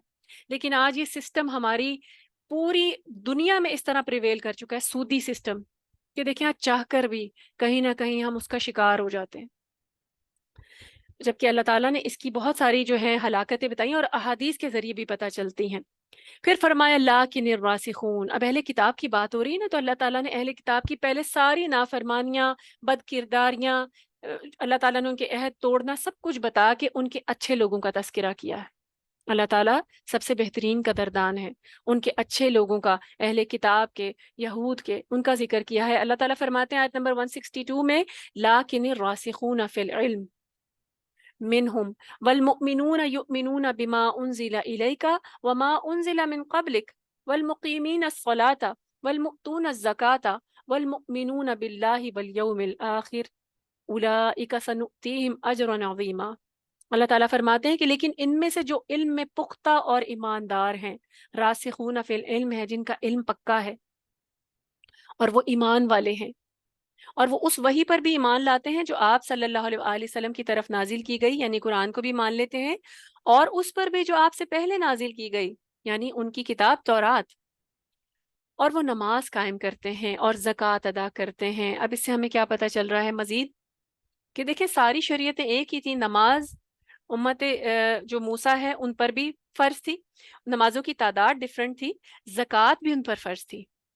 تو اللہ تعالیٰ کہہ رہے ہیں کہ یہاں پہ وہ لوگ جو اہل کتاب میں سے، یہود میں سے تھے، جو کہ پکے تھے علم میں، ان کا علم پکا تھا، وہ اپنی کتاب کا علم رکھتے تھے، تو انہوں نے کیا کیا؟ جیسے ہی نبی صلی اللہ علیہ وسلم کو دیکھا کہ ان میں ساری وہ نشانیاں پوری ہیں جو آخری نبی میں ہیں، فوراً پہچان گئے، فوراً ایمان لے آئے، فوراً ہٹ درمی چھوڑ دی۔ اور اللہ تعالیٰ ان کی تعریف کر رہے ہیں قرآن مجید میں کہ وہ اس پر بھی ایمان لاتے ہیں، اور جو آپ پر اس سے پہلے نازل کی گئی یعنی اپنی کتاب بھی مانتے ہیں، اور نبی صلی اللہ علیہ وسلم پر بھی، اور نماز قائم کرتے ہیں، زکوٰۃ ادا کرتے ہیں، اللہ پر اور آخرت کے دن پر ایمان رکھتے ہیں۔ ایسے لوگوں کو ہم بڑا اجر دیں گے۔ دیکھیں علم میں پختہ لوگ کون ہیں؟ الراسخون فی العلم، کہ جو اللہ کی کتاب کا جن کو حقیقی علم ہو جاتا ہے نا اور جو اللہ تعالیٰ کی ایکسکیوز می، اللہ تعالیٰ کی وحی کو مان لیتے ہیں، اللہ تعالیٰ کے آگے سرنڈر کر دیتے ہیں، اور وہیں سے دلیل اور رہنمائی حاصل کرتے ہیں۔ اس میں یہودیوں میں عبداللہ بن سلام رضی اللہ تعالیٰ عنہ ہیں، جن کا نام خاص طور پر قابل ذکر ہے، اور ان کے ساتھی تھے۔ یہ چند لوگ تھے جن کے پاس پختہ علم تھا، یہ یہودی تھے اور یہودیوں کے عالم تھے، تورات کے عالم تھے۔ جب انہوں نے نبی صلی اللہ علیہ وسلم کو دیکھا اور ان کی نشانیاں دیکھیں تو فوراً ایمان لے آئے۔ تو اب قرآن مجید بتاتا ہے، احادیث بتاتی ہیں کہ اللہ ان کو ڈبل ریوارڈ دیں گے۔ کیوں؟ کیونکہ انہوں نے اپنی کتاب کو، شریعت کو بھی مانا اور اس پر جمے رہے، اور اس کے بعد نبی صلی اللہ علیہ وسلم جب آئے تو وہ حق کو پہچان کر اس کو بھی مانا اور اس پر بھی ایمان لے آئے۔ مشکل ہوتا ہے نا چھوڑنا اپنے باپ دادا کی جو رواج ہیں، رسم و رواج ہیں، تقلید ہے یا مذہب ہے۔ مشرکین مکہ یہی تو نہیں کیا کرتے تھے۔ اللہ تعالیٰ یہاں راسخون فی العلم ان کو کہہ رہے ہیں جن کا مزاج ہے ماننے والا، جن کا مزاج ہے اللہ کے حکم کے آگے سرنڈر کرنے والا۔ دیکھیں اللہ تعالیٰ نے ایک شریعت بھیجی، پھر اس کے بعد دوسری بھیجی۔ اللہ تعالیٰ کیا چاہتے تھے؟ شریعت ایک تو یہ کہ انسان جیسے جیسے اس کا ارتقا ہو رہا تھا ویسے ویسے احکامات آ رہے تھے، اور آخر کار ایک کامل دین دے دیا گیا اسلام کی شکل میں۔ اس کے علاوہ اللہ تعالیٰ حکم و احکامات کو چینج کر کے انسان کے اصل مسلمان ہونے کا بھی جائزہ لیتے ہیں۔ اللہ تعالیٰ اس کو ٹیسٹ بھی کرتے ہیں کہ میں نے وہ حکم دیا تھا، اس کو مان لیا، اب میں یہ دیتا ہوں، کیا اس کو مانو گے؟ تو دیکھیں جو انسان یہ اللہ تعالیٰ کے ہر حکم کو وہی مان سکتا ہے جو کہ ماننے کا مزاج رکھتا ہے، جو اللہ کے آگے سرنڈر کرنے کا مزاج رکھتا ہے، جو یہ نہیں سوچتا کہ نہیں میرا تو پہلے یہ طریقہ تھا، جو لکیر کا فقیر نہ ہو، یعنی نہیں یہ بس بات پہلے ہو گئی تھی، اب دوبارہ میں نے اس میں چینج نہیں کرنا۔ جو نہیں مانا کرتے تھے وہ اسی طریقے سے یہودی رہ گئے۔ جو راسخون فی العلم تھے وہ کہتے تھے کہ اچھا یہ حکم بھی اللہ کی طرف سے ہے، ہم مان لیتے ہیں، یہ حکم بھی اللہ کی طرف سے ہے، ہم مان لیتے ہیں۔ اور جو اپنے آباء و اجداد کی تقلید کے پیچھے نہ پڑے، وہ اللہ کے ہر حکم کو سمینا وطانا کر سکتے ہیں۔ کیونکہ دیکھیں جیسے جیسے انسان کا علم بڑھتا ہے نا، اب فرض کریں آپ اس کی مثال لیجئے کہ قرآن مجید ہے، اگر ہمارے پاس پہلے اس کا پورا علم نہیں تھا، اس کے احکامات کا علم نہیں تھا، اور ہم اپنے کچھ ایسے طور طریقے جن کو رسم و رواج کا نام دیا گیا، یا پھر ہم دیکھتے رہیں کہ ایک ٹرینڈ تھا، ہماری سوسائٹی میں ایک ٹرینڈ ہے، ہمارے آباء و اجداد میں ایک ٹرینڈ ہے، پیچھے سے کام ہوتا چلا آ رہا ہے، اور اگر مجھے اور آپ کو پتہ چلے، ہم قرآن مجید پڑھیں، علم حاصل کریں اس کا، اللہ کی کتاب کا، اور ہمیں پتہ چلے کہ اللہ نے تو یہ حکم دیا ہی نہیں ہے، اللہ تو اس بات کو ناپسند کرتے ہیں، اللہ تعالیٰ تو اس بات کو گناہ کہتے ہیں، اس بات پر تو جزا کے بجائے سزا ملے گی، اس بات پر کیا ہوگا؟ الٹا خدا نخواستہ ہمارے اعمال ضائع ہو جائیں گے، اس بات پر تو شرک کا اندیشہ ہے، تو کیا ہم پھر بھی نہیں چھوڑیں گے؟ کیا ہم پھر بھی یہ کہیں گے کہ نہیں ہم تو پہلے سے ہی کرتے آ رہے ہیں، اور ہمارے گھروں میں تو یہی ہوتا آ رہا ہے، اور اب ہم تو پہلے کرتے تھے، یہ بھی تو بظاہر اچھا ہی ہے؟ تو پھر اصل چیز یہ نہیں ہے۔ اللہ تعالیٰ نے ہر دور میں بھی ٹیسٹ کیا، اور آج بھی مسلمانوں کو دیکھیں مختلف احکامات ہیں، اللہ تعالیٰ انسانوں کو ایک حکم دیتے ہیں، پھر اس کے بعد دوسرا، قرآن مجید میں احکامات آتے رہے، صحابہ پر آتے رہے، اور پھر ہر چیز جو ہے نا اللہ تعالیٰ احکامات کو بدل کر بھی انسان کے مزاج کو ٹیسٹ کرتے ہیں۔ اب اگر جو لوگ پہلے کم علم تھے پھر وہ علم حاصل کر لیتے ہیں، اگر اب بھی وہ اپنا طور طریقہ نہ چھوڑیں تو پھر وہ اصل میں پختہ کار علم نہیں ہے، عالم نہیں ہے۔ اللہ تعالیٰ انہی کو کہہ رہے ہیں راسخون فی العلم، کہ جب ان کے پاس علم آ جائے تو ان کا عمل بدل جائے، وہ سرنڈر کر دیں، وہ یہ کہیں کہ ہاں میرے اللہ کا حکم ہے تو بس پھر مجھے کوئی فرق نہیں پڑتا کہ کون کر رہا ہے کون نہیں کر رہا۔ نبی صلی اللہ علیہ وسلم کے دور میں عبداللہ بن سلام نے بھی یہی کیا تھا، اپنے باپ دادا کا مذہب، یعنی کہ کیونکہ جیو تھے، وہ مذہب ٹھیک تھا لیکن اس کے بعد اس میں تحریف ہو گئی، ان کو پتا تھا کہ آخری نبی آئیں گے اور انہوں نے کیا کیا؟ سرنڈر کیا، سمینا واتانا کیا، اور پھر اللہ تعالیٰ ایسے لوگوں کو دوہرا اجر دیں گے۔ تو اگر انسان کے پاس علم آ جاتا ہے، یہ آیت ہمیں یہ بتا رہی ہے، ہمارے لیے یہ پیغام لے کر آئی ہے کہ جب انسان کے پاس علم آ جاتا ہے، کتاب کا علم، کیونکہ یہاں اللہ تعالیٰ دنیا کی ڈگریز کی بات نہیں کر رہے، راسخون فی العلم، کتاب کے علم کی بات کر رہے ہیں۔ اور آج ہمارے لیے قرآن مجید کے علم کی بات ہے اس آیت میں، کہ اگر ہمارے پاس کتاب اور سنت کا علم آ جاتا ہے، ہمیں کوئی بات جو ہے کتاب سے اور نبی صلی اللہ علیہ وسلم کی سنت سے پتہ چل جاتی ہے، رہنمائی مل جاتی ہے، تو اسے پھر کیا کرنا ہے؟ اس رہنمائی کے پیچھے لگ جانا ہے، اپنا کوئی طریقہ چھوڑنا پڑے، اپنا کوئی خیال چھوڑنا پڑے، اپنی کوئی سوچ خواہش چھوڑنی پڑے، تو پھر اس کو چھوڑنے میں دیر نہ لگائیں، کیونکہ اللہ تعالیٰ ہمیں ٹیسٹ کرتے ہیں۔ علم آ گیا تو پھر عمل بھی بدل جانا چاہیے۔ پھر اللہ تعالیٰ اللہ تعالیٰ کہتے ہیں کہ ایسے لوگوں کے لیے ہم نے دوہرا اجر تیار کر رکھا ہے۔ نبی صلی اللہ علیہ وسلم نے ایسے لوگوں کے بارے میں حدیث بھی بتائی ہے کہ اہل کتاب میں سے جو شخص، خواہ وہ یہودی ہو یا نصرانی، اگر وہ اسلام لائے تو اس کو دوہرا اجر ملے گا، ایک اپنے پیغمبر پر ایمان لانے کا اور دوسرا محمد صلی اللہ علیہ وآلہ وسلم پر ایمان لانے کا۔ یہ بخاری کی حدیث ہے۔ تو آج دیکھیں بہت مبارک ہیں وہ لوگ جو اسلام میں داخل ہو جاتے ہیں، کیونکہ دیکھیں وہ اپنے اس دین کو جس پر وہ بچپن سے پیدا ہوئے تھے، آج تو ہم بائی برتھ مسلمان ہیں نا، تو ہم تو اس لیے زیادہ کنسیڈر بھی نہیں کرتے کہ ہمارے پاس کون سا خزانہ ہے۔ تو وہ لوگ جو حق کو تلاش کر کے آج، یعنی کرسچنز ہیں، جیوز تو بہت مشکل سے آتے ہیں، لیکن جو کرسچنز ہیں آج آپ دیکھیں کہ اکثریت ان کی اسلام قبول کر لیتی ہے، ان کے لیے دوہرا اجر ہے، اور یہ حدیث بتا رہی ہے۔ تو اب یہاں پر اللہ تعالیٰ نے ساری بات کر کے یہود کے اس مطالبے کے جواب پر اس آیت کو ختم کیا ہے، جو انہوں نے نبی صلی اللہ علیہ وسلم سے کیا تھا، کہ اگر قرآن اسی طرح، یعنی جیسے اکٹھے اترے جیسے کہ حضرت موسیٰ علیہ السلام پر اترا تھا، کیونکہ اس آیت کے شروع میں، اس ساری ڈیبیٹ کے شروع میں بات کی گئی تھی کہ انہوں نے مطالبہ کیا تھا کہ ہم آپ کو تب مانیں گے جب آپ ایک مکمل کتاب ہمارے سامنے اتار کے لائیں گے۔ یہ جو تھوڑا تھوڑا قرآن آ رہا ہے، یہ کیوں آ رہا ہے؟ یہ بھی ان کی کیا ہوتی تھی؟ بحث ہوتی تھی کہ تھوڑا تھوڑا کیوں اتر رہا ہے، ایک ساتھ کیوں نہیں اترتا قرآن مجید؟ تو اللہ تعالیٰ نے جو ہے یہاں پر ان کا بھی جواب دے دیا۔ تو اور ان کی جو بد کرداریاں ہیں، عہد شکنیاں، اللہ تعالیٰ نے وہ بھی عیاں کر دی، اور ان میں جو اچھے لوگ ہیں اللہ تعالیٰ نے ان کے بھی اجر کا ذکر کر دیا۔ فرمایا انا اوحینا الیک کما اوحینا الی نوح، آیت نمبر 163 ہے۔ انا اوحینا الیک کما اوحینا الی نوح والنبیین من بعدہ وأوحينا إلى إبراهيم وإسماعيل وإسحاق ويعقوب والأسباط وعيسى وأيوب ويونس وهارون وسليمان وآتينا داود زبورا۔ اب اللہ تعالیٰ نبی صلی اللہ علیہ وسلم سے خطاب کر رہے ہیں کہ اے محمد صلی اللہ علیہ وآلہ وسلم، ہم نے آپ کی طرف اس کی وحی کی ہے، کس کی؟ قرآن مجید کی، اور اسی طرح وحی کی ہے، یعنی جیسے پہلے لوگوں پہ، جیسے نوح پر اور ان کے بعد آنے والے انبیاء کی طرف کی ہے۔ اب اس کا دیکھیں، اس بات کا کیا مطلب ہو سکتا ہے کہ نبی صلی اللہ علیہ وسلم پر آنے کا، وحی آنے کا طریقہ اسی طرح وحی کی ہے، یعنی طریقہ وہی ہے جیسے دوسرے انبیاء پر آتی تھی، یعنی دوسرے انبیاء پر بھی ہمیں پتہ چلتا ہے حضرت جبرائیل امین ہی لے کر آتے تھے وحی، ان تک جو بات پہنچتی تھی، کتاب پہنچتی تھی۔ تو طریقہ کار بالکل وہی ہے اے نبی صلی اللہ علیہ وسلم، جیسے دوسرے انبیاء پر تھا، جیسے نوح علیہ السلام کی طرف آئی وحی، اور جیسے ابراہیم اور اسماعیل اللہ تعالیٰ نے پورا نیز ہم نے ابراہیم، اسماعیل، اسحاق، یعقوب اور ان کی اولاد، عیسیٰ، ایوب، یونس، ہارون اور سلیمان کی طرف وحی کی، اور داؤد کو ہم نے زبور عطا کی تھی۔ تو اب دیکھیں وحی کا سلسلہ اسی طرح تھا۔ اس کے علاوہ بھی ہمیں پتہ چلتا ہے کہ نبی صلی اللہ علیہ وسلم پر وحی کس طرح آیا کرتی تھی۔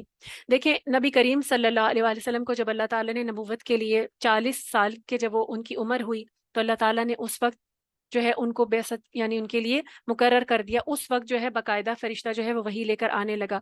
اس کا آغاز جو ہے نا کیسے ہوا تھا، اما عائشہ کی ایک حدیث ہے، اما عائشہ حضرت عائشہ رضی اللہ تعالیٰ عنہ فرماتی ہیں کہ پہلے جو وحی نبی صلی اللہ علیہ وآلہ وسلم پر شروع ہوئی آنا، وہ پاکیزہ خواب کی شکل میں تھی۔ پاکیزہ خواب، کیونکہ خواب کو بھی نبوت کا 40واں حصہ کہا گیا ہے، یعنی سچے خواب جو ہیں وہ نبوت کا 40واں حصہ ہوتا ہے۔ اب ہر خواب سچا نہیں ہوتا، اس کے اوپر بھی یعنی 4 طرح کے خواب ہوتے ہیں، لیکن فی الحال ہم بات کریں نبی صلی اللہ علیہ وسلم پر نبوت یعنی جب آغاز ہوا تھا تو وہ پاکیزہ خواب سے شروع ہوا تھا۔ سوتے میں آپ صلی اللہ علیہ وآلہ وسلم جو خواب دیکھتے وہ صبح کی روشنی کی طرح واضح ہوتا تھا، یعنی وہ ایگزسٹ کر جاتا تھا۔ پھر آپ صلی اللہ علیہ وآلہ وسلم کو تنہائی پسند آنے لگی، اب کیونکہ سلسلہ شروع ہونے لگا تھا تو نبی صلی اللہ علیہ وسلم تنہائی پسند ہو گئے، یعنی ان کو کیونکہ ارد گرد تو شرک تھا، ارد گرد تو فالتو دور جاہلیت تھا، تو بیزاری ان کو محسوس ہونے لگی اور تنہائی پسند آنے لگی، اور آپ صلی اللہ علیہ وآلہ وسلم غار ہرا میں اکیلے رہنے لگے، مسلسل کئی راتیں وہاں رہ کر عبادت کرتے تھے۔ کیا عبادت کرتے تھے؟ دیکھیے دین ابراہیمی موجود تھا نا، حنیف یکسو، تو نبی صلی اللہ علیہ وآلہ وسلم پر جب تک وہی آئی نہیں تھی تب تک بھی انہوں نے شرک نہیں کیا تھا، اللہ تعالیٰ نے ان کو کبھی اس ایسی کسی بھی چیز میں انوالو ہونے ہی نہیں دیا، کیونکہ وہ اللہ کے چنے ہوئے نبی تھے وہی آنے سے پہلے بھی۔ تو پھر وہ کیا کرتے تھے؟ وہاں رہ کر عبادت کرتے تھے ایک اللہ کی، کیونکہ وہ دین ابراہیمی پر تھے۔ پھر جب توشہ ختم ہو جاتا تو پھر کیا کرتے؟ کھانا ساتھ لے جاتے تھے، تو اما خدیجہ کے پاس واپس لوٹ جاتے، یعنی سیدہ خدیجہ رضی اللہ تعالیٰ عنہ کے پاس واپس لوٹ کر آتے اور اتنا توشہ یعنی کھانا پینا ساتھ لے جاتے، مزید اور لے جاتے کہ چلو ابھی مزید وہاں راتیں گزارنی ہیں۔ اور آپ اسی حال میں غار ہرا میں تھے کہ آپ صلی اللہ علیہ وآلہ وسلم کے پاس فرشتہ آیا جس نے کہا اقرأ۔ آپ صلی اللہ علیہ وسلم کہتے ہیں میں نے کہا میں پڑھا لکھا نہیں ہوں، تو اس کی جو تفصیل ہے ہمیں سورۃ علق میں بھی ملتی ہے، اور یہ اما عائشہ کی سے روایت کردہ حدیث ہے۔ اس کے علاوہ دیکھیں وحی کے اور بھی مختلف طریقے تھے، اما عائشہ سے ہی روایت ہے، فرماتی ہیں کہ حارث بن ہشام نے نبی صلی اللہ علیہ وسلم سے پوچھا کہ یا رسول اللہ صلی اللہ علیہ وآلہ وسلم آپ پر وحی کیسے آتی ہے، یعنی آپ ہمیں حال بتائیں کس طرح فرشتہ لے کر آتا ہے۔ کیوریس ہوتے تھے نا صحابہ، سوال بھی کرتے تھے اور بعض اوقات دیکھتے بھی تھے، اپنی آنکھوں سے مشاہدہ کرتے تھے وحی کیسے آتی ہے۔ تو انہوں نے پوچھا حارث بن ہشام نے کہ کیسے آتی وہی؟ نبی صلی اللہ علیہ وآلہ وسلم نے فرمایا کہ کبھی تو ایسے آتی ہے جیسے گھنٹے کی جھنکار، گھنٹیاں سی بجتی تھیں اس طرح آواز آنا شروع ہو جاتی تھی نبی صلی اللہ علیہ وسلم کو، اور فرماتے ہیں نبی صلی اللہ علیہ وسلم کہ یہ وہی مجھ پر سخت ناگوار ہوتی ہے، پھر یعنی کہ بڑی تکلیف دہ ہوتی ہے، اصل میں تکلیف دہ، پھر جب فرشتے کی کہی ہوئی بات مجھے یاد رہ جاتی ہے تو یہ موقوف ہو جاتی ہے، یعنی مسلسل ان کو گھنٹیوں کی سی آواز آنا شروع ہوتی تھی، گھنٹے کی، ایسے جیسے کوئی چیز بج رہی ہے، اور فرشتہ جب وہ کہتا جاتا تھا اور نبی صلی اللہ علیہ وسلم کے دل پر وہ بات جم جاتی تھی تو پھر وہ بات رک جاتی تھی، اس طرح وہی آتی تھی۔ پھر اور کبھی فرشتہ مرد کی صورت میں میرے پاس آتا، کسی مرد کی شکل میں آتا، مجھ سے بات کرتا تو میں اس کی کہی ہوئی بات یاد کر لیتا تھا، یہ اس طرح وہی آتی تھی۔ اما عائشہ رضی اللہ تعالیٰ عنہ فرماتی ہیں کہ میں نے دیکھا کہ جب سخت سردی کے دن میں آپ صلی اللہ علیہ وآلہ وسلم پر وحی اترتی، پھر جب وہ موقوف ہوتی یعنی مکمل ہوتی، ختم ہوتی، تو آپ صلی اللہ علیہ وسلم کی پیشانی پر پسینہ پھوٹ نکلتا، اتنی سختی ہوتی تھی وحی کی۔ 23 سال کا عرصہ لگا تھا اس دل پر، قرآن اترا تھا، وہ قرآن جو اگر پہاڑوں پر اترتا تو وہ ریزہ ریزہ ہو جاتے۔ تو آپ سوچیں کہ نبی صلی اللہ علیہ وسلم پر کتنی مشقت ہوتی ہوگی نا وہی اترنے کی، کوئی معمولی چیز تو نہیں ہے۔ ہم تو اس قرآن مجید کو بڑا معمولی سمجھتے ہیں، ہم اس کتاب کو وہ تکریم تو دیتے ہیں لیکن جو اس کی اصل تکریم ہے اس پر عمل کر کے ہم اس کو اس لیول پر تو سمجھتے نہیں، ہم اس کی وہ قدردانی تو کرتے نہیں، ہم اس کو اس درجے پر افضل تو سمجھتے نہیں۔ یہ وہ قرآن ہے جو نبی صلی اللہ علیہ وسلم پر اس تکلیف سے اترا کرتا تھا، 23 سال کا عرصہ گزرا، جبرائیل امین لے کر آئے، اللہ سبحانہ و تعالیٰ کے لفظ ہیں، یہ الفاظ ہیں اللہ کے، تو اب معمولی نہیں ہوتا تھا پھر ان کا اترنا۔ اور دوسرا اس کے علاوہ اللہ تعالیٰ نے یہاں پر کیا کہا کہ اے محمد ہم نے آپ کی طرف اسی طرح وحی کی ہے جیسے نوح کی طرف۔ اب اس کا دوسرا مطلب کیا ہے کہ آپ صلی اللہ علیہ وسلم کے اوپر جو وحی کی جاتی ہے اس کے مضامین کم و بیش وہی ہیں، کیونکہ آپ دیکھیں نا نماز کا حکم، زکوٰۃ کا حکم، سود سے روکنے کا حکم، سارے جو شریعتیں ہیں نا کچھ احکامات جو تھے آگے پیچھے تھے، لیکن اس کے علاوہ باقی بہت سارے احکامات جو تھے وہ سملر تھے، اصل پیغام توحید کا پیغام۔ تو اللہ تعالیٰ کہہ رہے ہیں یہ وہی تو وہی ہے جو ان پر بھی آیا کرتی تھی، تو اس کا دوسرا مطلب یہ بھی ہو سکتا ہے۔ کیونکہ دیکھیں آج اگر آپ تورات اور انجیل کے وہ حصے جو کہ تحریف شدہ نہیں ہیں، اگر ان کا مطالعہ کیا جائے تو انسان کو قرآن سے وہ ربط پاتے ہوئے ملتے ہیں، لیکن ہم کیونکہ ابھی اس سے رہنمائی نہیں لے سکتے، کیونکہ ہمارے اپنے عمل جو ہے اور ہماری اپنی عقل اتنی کامل نہیں ہے کہ ہم اس کو صحیح طور پہ لے سکیں، اس لیے آج اس سے رہنمائی لینے کا ہمیں حکم نہیں ہے۔ اور اللہ تعالیٰ نے مزید کیا کہا، وَآتَيْنَا داود الزبور، اس آیت کے آخر میں، کہ داؤد کو ہم نے زبور عطا کی۔ خالی داؤد علیہ السلام کی کتاب کا ذکر کیوں کیا گیا؟ کیونکہ دیکھیں یہود جو تھے نا، یہودی، وہ زبور کو تو مانتے ہیں کہ وہ اللہ کی وحی ہے، حضرت موسیٰ کی کتاب تورات کو مانا، لیکن اس وقت تو فوراً نہیں مانا، لیکن تورات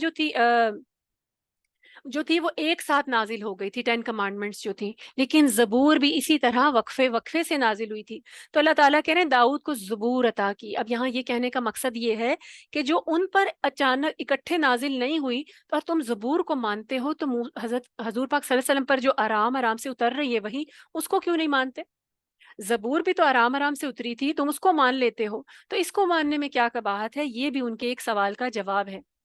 پھر فرمایا وَرُسُلًا قَدْ قَصَصْنَاهُمْ عَلَيْكَ مِنْ قَبْلُ وَرُسُلًا لَمْ نَقْصُصْهُمْ عَلَيْكَ وَكَلَّمَ اللَّهُ مُوسَىٰ تَكْلِيمًا۔ اللہ تعالیٰ فرماتے ہیں کچھ رسول تو ایسے ہیں جن کا حال اس سے پہلے ہم آپ کو بتا چکے ہیں، یعنی قرآن مجید میں، اور وحی کے ذریعے کچھ رسولوں کا حال ہم آپ کو بتا چکے ہیں، اور کچھ ایسے ہیں جس کا حال آپ سے بیان نہیں کیا۔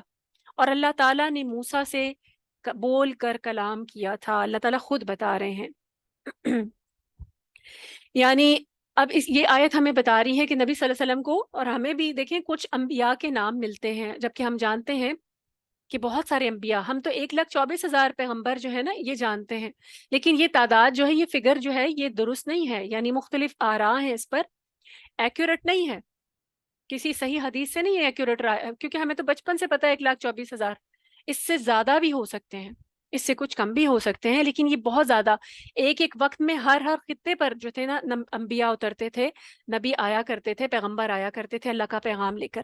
اور اللہ تعالیٰ کہہ رہے ہیں کہ کچھ کا حال تو ہم نے آپ کو بتا دیا اور ہمیں بھی پتہ چل گیا اس کے ذریعے، لیکن بہت سارے ایسے نبی ہیں جن کا ہمیں پتہ بھی نہیں، وہ آئے دنیا میں اپنا کام کر کے گئے، اللہ نے ان کو مبعوث کیا، ان پر وحی بھیجی، اور پھر اللہ تعالیٰ پھر بات کر رہے ہیں کہ ہم نے، اور اللہ تعالیٰ نے موسیٰ سے بول کر کلام کیا تھا، تکلیمہ، اسی لیے وہ کلیم اللہ کہلاتے ہیں، کیونکہ حضرت موسیٰ کی جو نبوت ہے اور رسالت، اس کا آغاز بھی ایسی وحی سے ہی ہوا تھا کہ موسیٰ علیہ السلام سے اللہ تعالیٰ نے کلام کیا تھا، اور کتنی خوبصورت کلام ہے۔ سورۃ طٰہٰ میں بھی آپ دیکھتے ہیں، قرآن مجید میں موسیٰ علیہ السلام کا ذکر بار بار آتا ہے، سورۃ طٰہٰ میں بھی دیکھتے ہیں آپ، اللہ تعالیٰ نے کہاں پہ ان کو جو ہے پکارا، اور بہت خوبصورت کہ اللہ تعالیٰ نے ان کو بلایا، اور وہاں پہ درخت کے پاس وہ ایک انگارہ سیکنے کے لیے گئے، انہیں لگا کہ، اور درخت میں انہوں نے دیکھا کہ کوئی آگ جل رہی ہے، اور وہاں سے اللہ نے ان کو کلام کیا، اور انہوں نے اللہ نے ان سے بات کی۔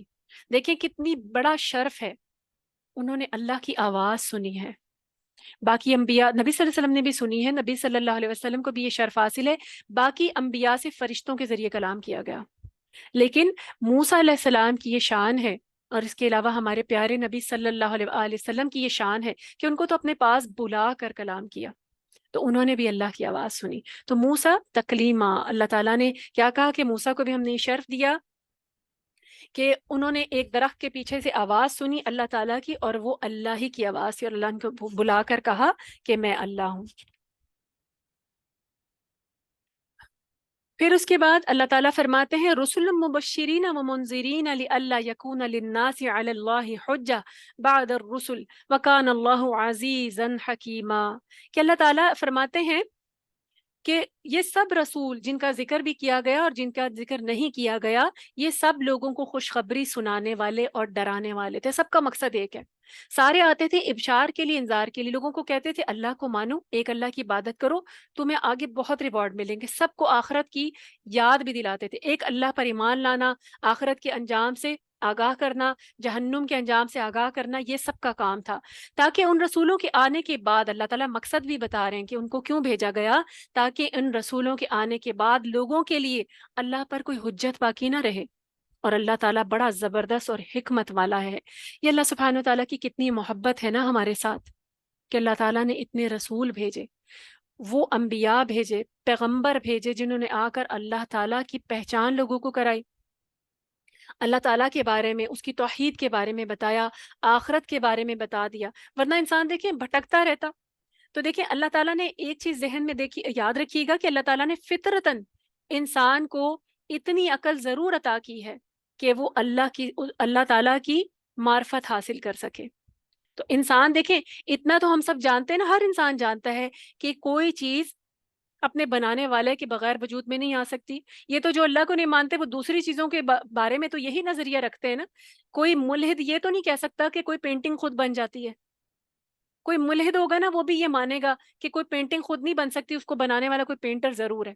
لیکن اتنے کم عقل ہوتے ہیں، عقل پر ایسے پردے پڑ جاتے ہیں کہ کہتے ہیں کائنات خود بن گئی۔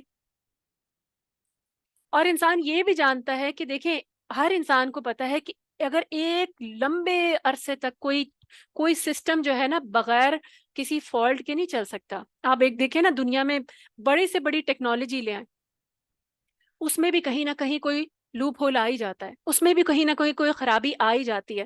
بڑی سے بڑی مشینری اٹھا لیں، وہ بھی آہستہ آہستہ خراب ہونا شروع ہو جاتی ہے۔ تو ایک ایسا نظام جو ہزاروں اربوں سال سے چل رہا ہے، کروڑوں سال سے چل رہا ہے، اس نظام میں کوئی خرابی نہیں ہے۔ ایک سورج ہے، جو آپ سورج ہی کو دیکھ لینا انسان تو اللہ کو پہچان جائے کہ یہ کتنے ہزاروں سال سے اسی طرح نکل رہا ہے، یہ دن اسی طرح آ رہے ہیں، یہ اسی طرح جا رہے ہیں۔ تو کیا یہ بغیر کسی خالق کے ہو سکتا ہے؟ بغیر کسی چلانے والے کے ہو سکتا ہے؟ اتنا تو ہر ایک کو اللہ تعالیٰ نے عقل دی ہے۔ پھر اس کے بعد ہوتا کیا ہے کہ انسان کی جو عقل ہے نا، جب وہ پوری طرح استعمال نہیں کرتا اور پھر اللہ کو نہیں پہچان پاتا، تو پھر اس میں بگاڑ پیدا شروع ہو جاتا ہے۔ تو اللہ تعالیٰ نے یہ کائنات دیکھیں نا، اگر فرض کریں بغیر خالق کے چل رہی ہوتی تو اب تک تو ختم ہو چکی ہوتی، لیکن انسان اپنی عقل سے بھی اگر تلاش نہ کر پائے، اور سارے لوگ ایک جیسی عقل کے ہوتے بھی نہیں۔ حضرت ابراہیم نے اللہ کو تلاش کیا تھا خود سے، کیا ہمارے پاس اتنی عقل ہے؟ اگر ہم اپنے اوپر رکھ کر سوچیں، ہم ایسے پیدا ہو جاتے ہیں ایسے گھر میں جہاں پر بتوں کی خدا نخواستہ پوجا کی جاتی ہے، اگر خدا نخواستہ ہم ایسے گھروں میں پیدا ہو جاتے، کیا ہم اللہ کو تلاش کر سکتے تھے؟ کیا میرے اور آپ کے اندر اتنی انسائٹ بصیرت ہے کہ ہم اللہ کو تلاش کر لیتے؟ اللہ تعالیٰ نے، کیونکہ ایسے بہت سارے لوگ ہیں، ہر انسان کی کیپیبلٹی اتنی نہیں ہوتی کہ وہ اپنے عقل کو استعمال کرے۔ عقل دیکھیں ہمارے پاس ہے، ہم صبح شام جو ہے ہمارے ارد گرد دن آ رہا ہے، رات ہو رہی ہے، بارش ہو رہی ہے، موسم بدل رہے ہیں، ہم کیا اس میں اللہ کو تلاش کرتے؟ سب کچھ ہو رہا ہے ہمارے ارد گرد، ساری نشانیاں پوری ہیں جو ہمیں بتا دیں کہ اللہ ہے، ایک مالک ہے جو یہ سب چلا رہا ہے، ہم پھر بھی ان کو نہیں پہچانتے اللہ کو۔ تو اللہ تعالیٰ نے ہم پر کتنا رحم کیا کہ ہمیں پھر بھی بھٹکنے سے بچانے کے لیے انبیاء کا بندوبست کر دیا، جو ہر دور میں آتے رہے اور پھر آ کر اللہ کا پیغام پہنچاتے رہے، ایک اللہ کے بارے میں بتاتے رہے کہ ایک اللہ ہے جو یہ سب کر رہا ہے، ایک رب ہے اور وہ کیسے کر رہا ہے یہ بھی بتایا، اور وہی لائق عبادت ہے جو سب کر رہا ہے، جس نے تمہیں پیدا کیا، جو ہماری زندگی کا مقصد ہے۔ سارے نبی آ کر یہ بتاتے رہے، تو اللہ تعالیٰ نے ان کے آنے کا مقصد بھی بتا دیا کہ اگر وہ یہاں پر نہ آتے تو پھر کیا ہوتا کہ قیامت کے دن پھر کوئی بھی انسان، اب دیکھیں نا سارے انبیاء آئے ہیں، تو پھر انسان کو یہ بھی بتا دیا کہ انبیاء کا آنے کا مقصد کیا تھا، کہ وہ آ کر لوگوں کو بتائیں کہ اس کائنات کے بنانے کا مقصد کیا ہے۔ انبیاء نے بتایا، گو کہ ہم بھول چکے۔ انبیاء نے، نبی صلی اللہ علیہ وسلم نے آ کر ہمیں یہ بھی بتا دیا، کہ کتاب ہمیں یہ بتا رہی ہے کہ ہم یہاں کیوں آئے ہیں، ہم نے یہاں آ کر کرنا کیا ہے، اور اس کے بعد ہم نے کہاں جانا ہے، یہ کتاب ہمیں سب کچھ بتا رہی ہے۔ لیکن اس کے باوجود کیا ہے، ہم پھر بھی غافل ہیں۔ تو اللہ تعالیٰ نے ہماری ہدایت کا بندوبست کیا تاکہ کوئی شخص اللہ کے حضور پھر قیامت کے دن کھڑا ہو کے یہ نہ کہہ سکے کہ مجھے تو پتہ ہی نہیں تھا، کیونکہ جسے پتہ نہ ہو اس کو اللہ سزا نہیں دیں گے۔ لیکن اللہ نے انتظام کر دیا، پہلے عقل دے کر، شعور دے کر، اور پھر اس کے بعد انبیاء کو بھیج کر، کتابیں دے کر۔ اگر پھر بھی کوئی اندھا بنا رہے، پھر بھی کوئی اپنی عقل کو استعمال نہ کرے، تو پھر یہ حجت پوری نہیں ہوتی۔ پھر وہ اللہ کے حضور جا کر یہ نہیں کھڑا ہو کر کہہ سکے گا کہ یا اللہ سب کچھ تھا لیکن میرے پاس ٹائم نہیں تھا، گھر کا یعنی گھر کی روٹین ہی ایسی تھی کہ مجھے ٹائم ہی نہیں ملتا تھا کہ میں اس طرف آؤں، میں قرآن پڑھ کے کھولوں اور مجھے پتہ چلے اس کا پیغام کیا ہے، یا اپنی کتاب۔ تو اللہ تعالیٰ نے انتظام کیا ہے، حجت تمام ہو چکی ہے۔ آج ہم سب پر حجت تمام ہو چکی ہے. اگر اب بھی ہم اس پیغام کو نہ پہچانے، نہ اس تک پہنچے، نہ اس پر عمل کریں، نہ اس کے مطابق اپنی زندگی گزاریں، نہ اپنی آخرت پر نظر رکھیں، جانا تو ہمیں وہی ہے. اللہ تعالیٰ نے کیا کہا؟ وَكَانَ اللَّهُ عَزِيزًا حَكِيمًا. اللہ نے حکمت کے ساتھ سارے کام کر دیے ہیں، انسان تک حق پہنچا دیا ہے. الحکیم نے ساری حجت تمام کر دی ہے. اب اگر پھر بھی انسان اپنی غفلت میں پڑا رہے تو اللہ پر کوئی ذمہ داری نہیں ہے، پھر جائے گا اور اپنی سزا کا مستحق بھی ہوگا. اللہ نے بتا دیا آگے عمل نہ کرنے والوں کے لیے کیا ہے، عمل کرنے والوں کے لیے کیا ہے، اللہ کو راضی کرنے والوں کے لیے کیا ہے، اللہ کو ناراض کرنے والوں کے لیے کیا ہے. اس کتاب میں جو ہے وہ صراط مستقیم ہے، بتا دیا اللہ نے. اس کتاب میں وہ نسخہ ہے، یہ اس کتاب میں وہ سارا طریقہ ہے. دیکھیں آج ہمیں پتہ چلے نا کہ خزانے کا نقشہ ہے کہیں، تو ہم پورا نقشہ کنگھال لیں گے اور اس کے ایک ایک کلو تک پہنچ کر وہ خزانہ تلاش کریں گے. آج اس جنت حاصل کرنے کا نسخہ ہے، اس میں اللہ کو راضی کرنے کا نسخہ ہے یہ قرآن مجید. تو آج اگر پھر بھی انسان نبی صلی اللہ علیہ وسلم کی سنت ہمیں مکمل بتاتی ہے. دیکھیں اگر آپ انسان سنت پر سائنس پروف کرتی ہے، اگر یہ کریں گے تو بیمار نہیں ہوں گے، اگر وہ کریں گے تو بیمار نہیں ہوں گے. نبی کریم صلی اللہ علیہ وسلم نے اپنی سنت کے ذریعے ہمیں پہلے ہی بتا دیا کہ دنیا اچھی گزارنی ہے، صحت مند رہنا ہے، مطمئن رہنا ہے، سکون کے ساتھ رہنا ہے تو کیسے رہنا ہے یہ بھی بتا دیا. دنیا میں رہنے کے گر بھی بتا دیے اپنی سنت کے ذریعے، اور آخرت میں کامیابی کے گر بھی بتا دیے. قرآن و سنت ہمیں سب کچھ بتا رہی ہے. اب یہ ہم پر ہے کہ ہم اسے تھامتے ہیں یا نہیں تھامتے. اللہ سبحانہ و تعالیٰ سے دعا ہے کہ اللہ تعالیٰ ہمیں اس کتاب کو سچے معنوں میں تھامنے والا بنا دے. آج کی آیات میں کتاب سے متعلق احکامات ہیں، کتاب کی اہمیت ہی ہمیں بتائی گئی ہے. اہل کتاب نے اس اہمیت کو نہیں سمجھا. آج ہمارے پاس مہلت ہے، وقت ہے. اہل کتاب سے وہ شرف چھین لیا گیا، آج ابھی ہمارے ہاتھ میں وہ شرف ہے، لیکن ہم مواخذہ بھی کیے جائیں گے. دیکھیں نا، جس کے پاس جتنا بڑا عہدہ ہوتا ہے اتنی ہی بڑی اس کی پکڑ ہوگی، اتنے ہی سوال ہوں گے. آج ہمارے پاس یہ کتاب ہو اور نبی صلی اللہ علیہ وسلم، قرآن بتاتا ہے کہ نبی صلی اللہ علیہ وسلم اپنی امت کے خلاف ہی گواہی دے دیں گے کہ میری امت نے اس کتاب کو چھوڑ دیا تھا. کتنی بڑی رسوائی ہے. آج اللہ تعالیٰ سے دعا کرتے ہیں کہ اللہ تعالیٰ ہمیں اس کتاب کو صحیح معنوں میں تھامنے والا بنا دے، کہ جب ہم اللہ تعالیٰ کے پاس پہنچیں تو کامیاب زندگی گزار کر پہنچیں اور نبی صلی اللہ علیہ وسلم ہمارے حق میں گواہی دیں، ہم ان کی شفاعت کے مستحق ہوں، نہ کہ ان کے ہمارے خلاف گواہی کے مستحق ہوں. اللہ تعالیٰ ہمیں اس کتاب کو سچے معنوں میں سمجھنے والا، اس پر عمل کرنے والا، اس کو اپنی زندگیوں میں نافذ کرنے والا اور پھر اسے آگے پہنچانے والا بنا دے. ربنا تقبل منا انك انت السميع العليم وتب علينا انك انت التواب الرحيم. سبحانك اللهم وبحمدك نشهد ان لا اله الا انت نستغفرك ونتوب اليك. السلام علیکم ورحمۃ اللہ وبرکاتہ.